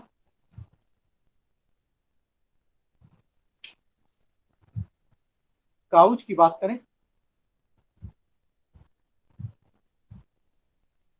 आर्ट्रियल ऑक्लूजन्स, आर्टरी में ब्लड सप्लाई रुक गया, वहां पे रुकावट आ गया। और किस किस ऑर्गन्स में होगा? तो किडनी में देखने को मिलेगा, हार्ट में देखने को मिलेगा, एंड स्प्लीन में देखने को मिलेगा। ज्यादातर पीला जो इंफ्राक्ट होगा, किडनी में इंफ्रैक्शन होगा तो येलो दिखाई देगा, हार्ट में इंफ्रैक्शन होगा येलो दिखाई देगा, स्प्लीन में इंफ्रैक्शन होगा तो वो येलो दिखाई देगा। कारण ब्लड सर्कुलेशन वहां पे आर्टरी में रुक गया, ऑक्लूज कर गया, रुकावट पैदा हो गया। तो खून नहीं रहेगा, स्वाभाविक है कि खून है तब ना रेड दिखाई दे रहा है, खून कम जाएगा तो येलो दिखाई देने लगेगा, तो येलो दिखाई। दैट इज कॉल्ड पेल और एनीमिक इंफ्राक्स। सेकंड में आता है कलर में ही, नीचे वाला मिटाएंगे हम। कुछ पूछना है तो पूछ सकते हैं आप लोग।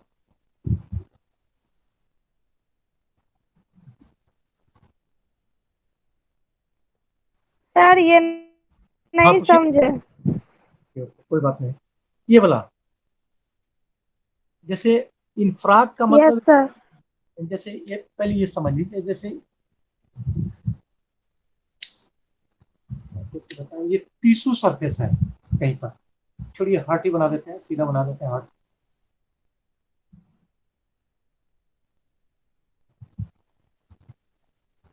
ये हार्ट का मसल्स है,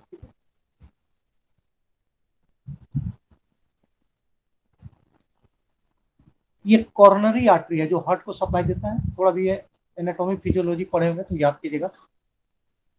इस जगह पे ऑक्लूजन हो गया, मैंने थ्रोम्बोसिस हो गया, ठीक है। थ्रोम्बोसिस हो गया तो ब्लड जो यहाँ से जो ब्रांचेज निकलता है इस जगह पे ये खून को नहीं पहुंचा सका, नहीं पहुंचा सका तो ऑक्सीजन और न्यूट्रिशन के डेफिशिएंसी से हार्ट मसल्स डाई कर गया, मतलब यहाँ पे इंफ्रैक्शन हो गया। इंफ्रैक्शन हो गया तो ये जो टिश्यू जो डाई किया है इतना दूर मर चुका है, जिसको हम कलर कर दिया है, तो इसी को हम लोग इंफ्राक्ट बोलते हैं। और हम बात कर रहे थे टाइप ऑफ इंफ्राक्ट, उसमें कलर के आधार पे। तो ये चूंकि खून यहाँ पे नहीं मिला, तो खून कहीं पर नहीं मिलेगा ना, तो ब्लड की वजह से ना रेड कलर दिखाई देता है, तो यहाँ पर रेड कलर का एब्सेंस हो जाएगा, यहाँ पे लाल लालिमा खत्म हो जाएगा। उसके जगह ये पूरा नेक्रोज सरफेस ना पेल कलर माने एलोइस पीलापन दिखाई देने लगेगा। तो इस ढंग के इंफ्राक्ट जिसमें dead part light yellow colour माने पेल कलर में दिखाई देता है, इसको हम लोग पेल इंफ्राक्ट के नाम से जानते हैं, या एनेमिक इंफ्राक्ट। ये ज्यादातर कब हुआ? सर हाँ, आप पूछिए। टिश्यू क्या कहते हैं, जमता है तब इंफ्रैक्ट हो, मतलब उसको कहते हैं। इंफ्राक्ट, इंफ्रैक्ट तो नहीं समझ रहे हम। हाँ। अच्छा ठीक। किस दूसरे तरीके से समझा देते हैं आपको।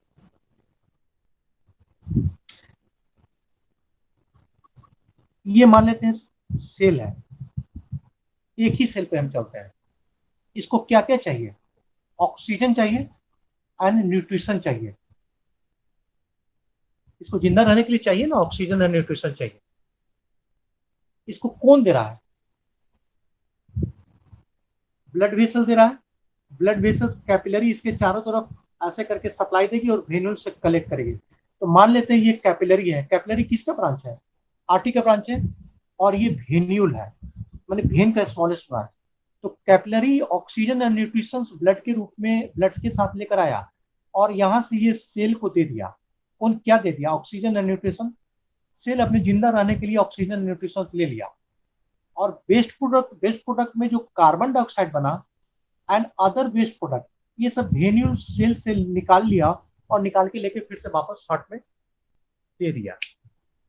ये कॉमन प्रोसेस है। अब हमको ऑक्सीजन या न्यूट्रिशन को कमी करना है। यहाँ पे हम इसको रोक देते हैं, यहाँ पे कोई चीज को फंसा देते हैं। मान लेते हैं थ्रोम्बोसिस। थ्रोम्बोसिस पढ़ा चुके हैं, clotting inside the blood vessels. यहाँ पे थ्रोम्बोसिस हो गया। थ्रोम्बोसिस हो गया तो हार्ट से तो ब्लड आ रहा है, यहाँ तक आएगा, लेकिन इस जगह से आगे जा पाएगा? पहले आप बताइए, तब समझ जाइएगा। No sir. आंसर नहीं जा पाएगा या नहीं जा पाएगा? क्या नहीं यहाँ जाएगा। नहीं जा पाएगा? Very good. नहीं जा पाएगा तो ऑक्सीजन और न्यूट्रिशन सेल को जिंदा रहने के लिए चाहिए, और ऑक्सीजन तो हर हाल में चाहिए, न्यूट्रिशन थोड़ा देर से भी मिलेगा तो कोई प्रॉब्लम नहीं है। तो ये सेल तक ऑक्सीजन न्यूट्रिशन अब नहीं पहुंचेगा। तो नहीं पहुंचेगा तो सेल जिंदा रह पाएगा ज्यादा देर की मर जाएगा? आप इससे पूछे, सेल जिंदा रह पाएगा ज्यादा मर देर या मर जाएगा। जाएगा? वेरी गुड, मर जाएगा। ओके, सेल डेथ कर गया, इसको मान लेते हैं सेल डेथ कर गया। तो सेल डेथ को हम लोग क्या बोलते हैं? पढ़ा चुके हैं पहला ही टॉपिक, उसको नेक्रोसिस बोलते हैं। पहला ही टॉपिक पैथोलॉजी में पढ़ा चुके हैं, ठीक है। अब पूरी कहानी को जोड़िए। नेक्रोसिस माने सेल डेथ कर गया। कैसे डेथ किया? तो इसको ऑक्सीजन एंड न्यूट्रिशन हमने रोक दिया। कैसे रोक दिया? तो ब्लड वेसल्स में खून के रफ्तार को हमने रोक दिया। हम क्या रोके? थ्रोम्बोसिस, इमोलिन या कोई प्रोसेस से रोक दिया। हो गया ना? तो प्रोसेस यही ना हुआ कि आर्टरी में ब्लड सप्लाई को हमने रोक दिया। तो जिस प्रोसेस से रोका गया, सेल को डेथ करने के लिए जो जिम्मेवार चीज था, है ना, कि इसको रोके तो सेल को ऑक्सीजन न्यूट्रिशन मिलना बंद हो गया, तो सेल डेथ कर गया। तो इस प्रोसेस को हम लोग इंफ्रैक्शन के नाम से जानते हैं, कि सेल में ऑक्सीजन न्यूट्रिशन के सप्लाई को, ब्लड के आने के रास्ता को बंद करके कमी कर दी है, उसके वजह से सेल डेथ कर गया। That is infraction. लेकिन असर कहाँ हुआ? तो सेल में असर हुआ ना, ये डाई किया ना, ये सेल था यही डाई किया। तो सेल डाई नेक्रोसिस में हम क्या पढ़ाए थे? बोले कि वह मरने के बाद भी सेल का पार्ट बना रहेगा, उसी को हम लोग नेक्रोसिस बोलते हैं। धीरे धीरे धीरे धीरे करके वहां से हटता है। तो ये तो सेल मरने के बाद तुरंत बाद थोड़ी खत्म हो जाएगा, वो तो पड़ा रहेगा ना वहां पर, कई घंटा कई कई महीना धीरे धीरे धीरे करके वहां से हटेगा। तो ये सेल डाई करके जो पड़ा हुआ है ना, इसी को हम लोग इंफ्राक्ट के नाम से जानते हैं। यही इंफ्राक्ट हो गया कि जो बच गया मरने के बाद, जो पड़ा हुआ सेल, मरा हुआ सेल, उस जगह को या उस टिश्यूज को हम लोग इंफ्राक्ट के नाम से जानते हैं। अभी भी कंफ्यूजन है? No sir. ओके।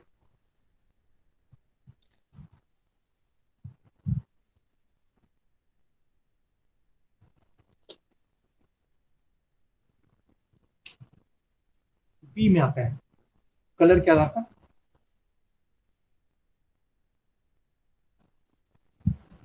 रेड और haemorrhagic.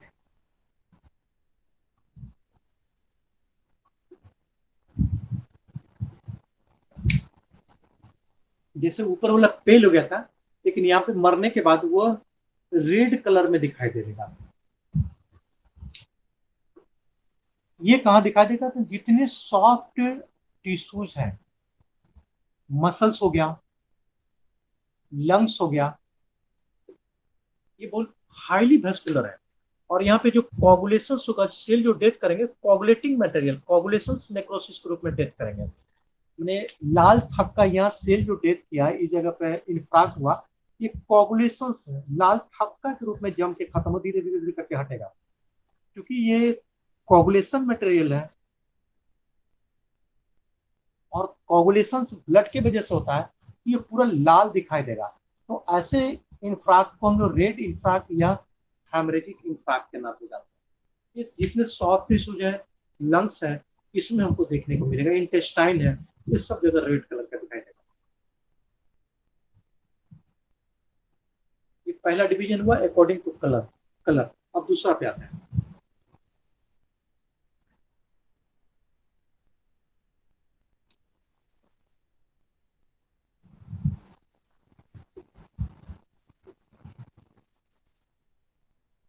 According to their as, उम्र के आधार पर इसमें तीन भाग विभाजित है। पहला रिसेंट इंफ्राक्ट, बी ओल्ड इंफ्राक्ट, तीसरा हील इंफ्राक्ट। इसको समझ लेते हैं।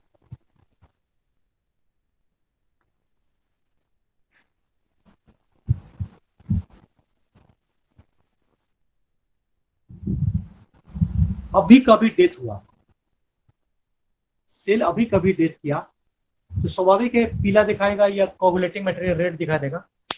तो तुरंत जो दिखाई दे रहा है, तुरंत इंफ्राक्शन के बाद जो इंफ्राक्ट बच गया, इसको रिसेंट इंफ्राक्ट बोलते हैं, तुरंत हो गया। और ओल्ड इंफ्राक्ट की बात करें, ये काफी पुराना हो गया, सेल डाई की हुए एक समय बीत गया, कई दिन बीत गया, कई महीना बीत गया, उसके बाद भी सेल वहां पे इंफ्राक्ट दिखाई दे रहा है, तो the infarct is called old infarct. And heal infarct माने सेल वहां पे हील कर चुका, जो डाई किया सो डाई किया, बाकी वहां पे नया सेल का फॉर्मेशन हो गया, दैट इज कॉल्ड हील इंफ्राक्ट। तो ये तीन तरह का अकॉर्डिंग टू दियर एज, तुरंत का, अभी हुआ और अभी। जैसे हार्ट अटैक आया, हार्ट अटैक आया तो तुरंत में जब उसका जैसे ही हम लोग एंजियोग्राफी कराएंगे, तो वहां पे जो कलर दिखाई देगा या जो इंफ्राक्ट दिखाई देगा, दैट इज कॉल्ड रिसेंट इंफ्राक्ट। उसके बाद पेशेंट ठीक हो गया, 10 दिन के बाद घर चला गया, तब भी वहां पे आप अल्ट्रासाउंड कराएंगे या अल्ट्रासाउंड से ज्यादा वहां एंजियोग्राफी कराएंगे, तो इंफ्राक्ट दिखाई देगा, लेकिन वो पुराना हो चुका होगा, दैट इज ओल्ड इंफ्राक्ट। और एक आध महीना के बाद जब दिखाएंगे देखेंगे वहां पे, तो वहां पे देखेंगे कि फाइब्रस टिश्यू से वो इंफ्राक्ट हट चुका है, वहां पे नया फाइब्रस टिश्यू का फॉर्मेशन हो गया, दैट इज कॉल्ड हील इंफ्राक्ट। तो अकॉर्डिंग टू योर एज, उम्र के आधार पर रिसेंट, ओल्ड और हील इंफ्राक्ट, तीन अलग अलग पार्ट में डिवाइडेड। नेक्स्ट, तीसरा डिवीजन,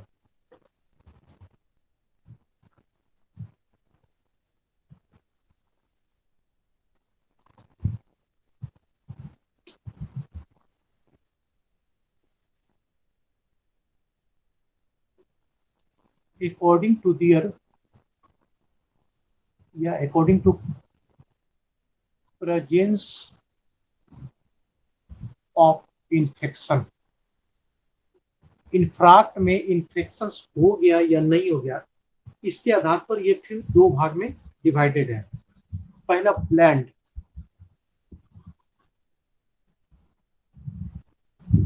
इंफ्राक्ट। ब्लैंड इंफ्राक्ट का मतलब है कि नो इन्फेक्शंस, यहाँ पे इन्फेक्शंस नहीं है, किसी तरह का इन्फेक्शन नहीं है, तो दैट इंफ्राक्ट इज कॉल्ड ब्लैंड इंफ्राक्ट। और अगर इन्फेक्शंस हो चुका है, तब ऐसे कंडीशन में उसका नाम सेप्टिक इंफ्राक्ट। अगर बैक्टीरिया वहां पे मौजूद हो चुका है, तो दैट इंफ्राक्ट इज कॉल्ड सेप्टिक इंफ्राक्ट। तो इन्फेक्शन के आधार पर ब्लैंड, जिसमें इन्फेक्शन नहीं है, और जिसमें इन्फेक्शन है सेप्टिक इंफ्राक्ट।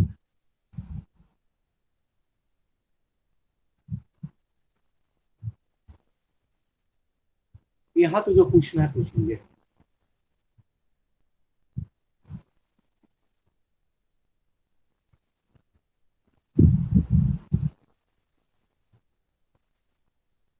सर किस टाइप का इन्फेक्शन सर, नहीं समझ पा। जैसे हमारा शरीर जो है ना, अंदर से और बाहर से बैक्टीरिया से फ्री नहीं है। जितना हमको धरती पे जीव जंतु दिखाई देता है ना, उसका 21 गुना, नंगी आंखों से जितना जीव जंतु देख सकते हैं उसमें पेड़ पौधा भी इंक्लूड है, उसका 21 गुना एक इंसान पे माइक्रो ऑर्गेनिज्म 24 घंटा मौजूद रहता है। ठीक है, लेकिन ये हमको हार्म नहीं करता, नुकसान नहीं करता है। इसके पीछे कई कारण है। हमारे इम्यूनिटी सिस्टम्स है, और उसके बाद ये हार्मलेस बैक्टीरिया या माइक्रो ऑर्गेनिज्म हमको नुकसान है, स्किन पे चिपका हुआ है या ब्लड वेसल में साथ चल रहा है, टिश्यू स्पेस में हमको नुकसान नहीं कर रहा है। लेकिन जैसे ही इंफ्रैक्शन होता है तो उस जगह पे ये सेल डाई करने लगता है ना, तो वही माइक्रो ऑर्गेनिज्म जो अभी तक हमको नुकसान नहीं कर रहा था, वो उस जगह पे जाके लॉज कर जाता है, और वहां पे इंफेक्शन बना देता है। तो इन्फेक्शन बाहर से नहीं लगेगा, ये नहीं सोचना है कि बाहर से कटेगा तब नहीं इन्फेक्शन होगा। ये इन्फेक्शन जैसा ही कोई सेल डाई करेगा और बड़ी देर तक वहां बना रहेगा, बस वहां पे अपॉर्चुनिस्ट ऑर्गेनिज्म, माइक्रो ऑर्गेनिज्म जाके वहां पे लॉन्च कर देंगे। ये हमारे शरीर में 21 टाइम्स मौजूद रहता है, जितना नंगी आंखों से हम देख सकते हैं। 24 घंटा मौजूद रहता है शरीर में।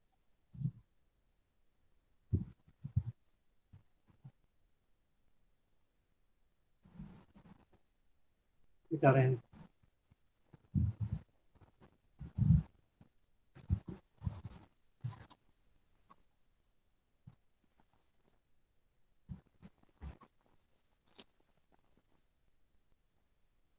उसके बाद आ जाता है पैथोजेनेसिस ऑफ इन्फ्रैक्शंस।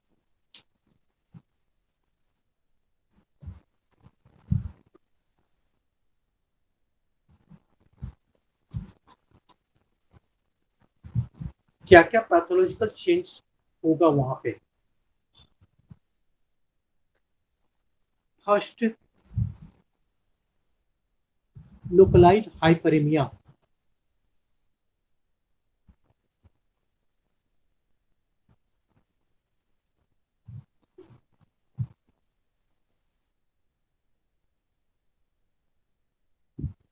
पहला चेंजिंग हुई हो वहां पर ह्यूज अमाउंट ऑफ चेंज, खासकर ब्लड की वजह से कलर चेंज, रेडिश कलर में वहां पर डेवलपमेंट शुरू हो जाएगा। ये पहला चेंजिंग है। उसके बाद फ्यू आवर्स,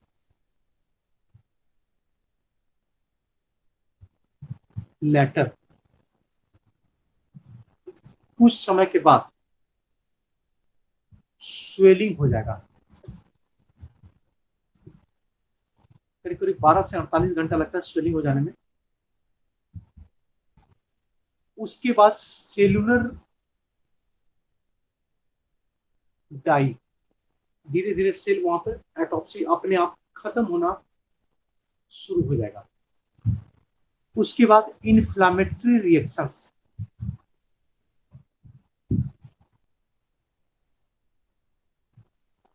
उसको हील करने के लिए उस लोकल एरिया में इन्फ्लामेटरी रिएक्शन शुरू हो जाएगा। और लास्ट में ऑटोलाइसिस। ऑटोलाइसिस का मतलब कि उसका लाइसोसोम्स फटना शुरू कर देगा और एक एक करके सेल को खत्म करना, डाई कराना शुरू हो जाएगा। तो इस ढंग से प्रोग्रेसिवली एक एक करके पैथोलॉजिकल चेंज होना शुरू हो जाएगा। जब ऑटोलाइसिस हो जाएगा तब फिर ब्लड पिगमेंटेशन,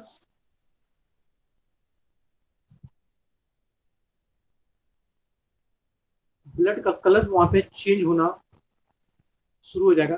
जिसमें पेल कलर हुआ या फिर कोगुलेटिव हेमोसाइटिन, ये सब वहां पे जमा होना शुरू कर जाएगा। एंड लास्ट में प्रोग्रेसिव ग्रेनुलेशंस,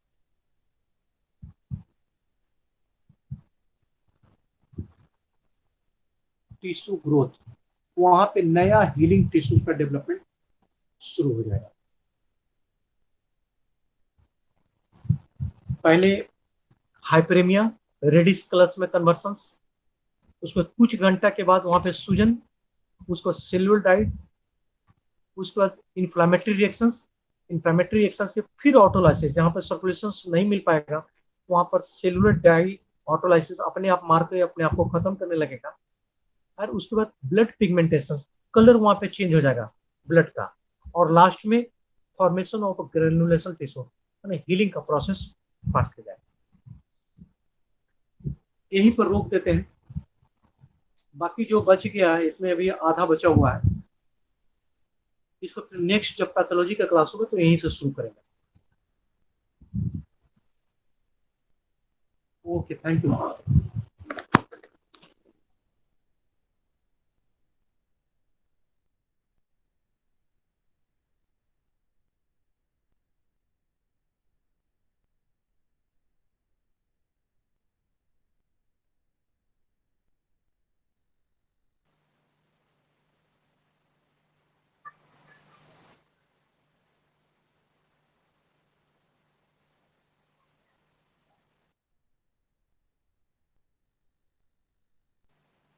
मित्यांशु सर,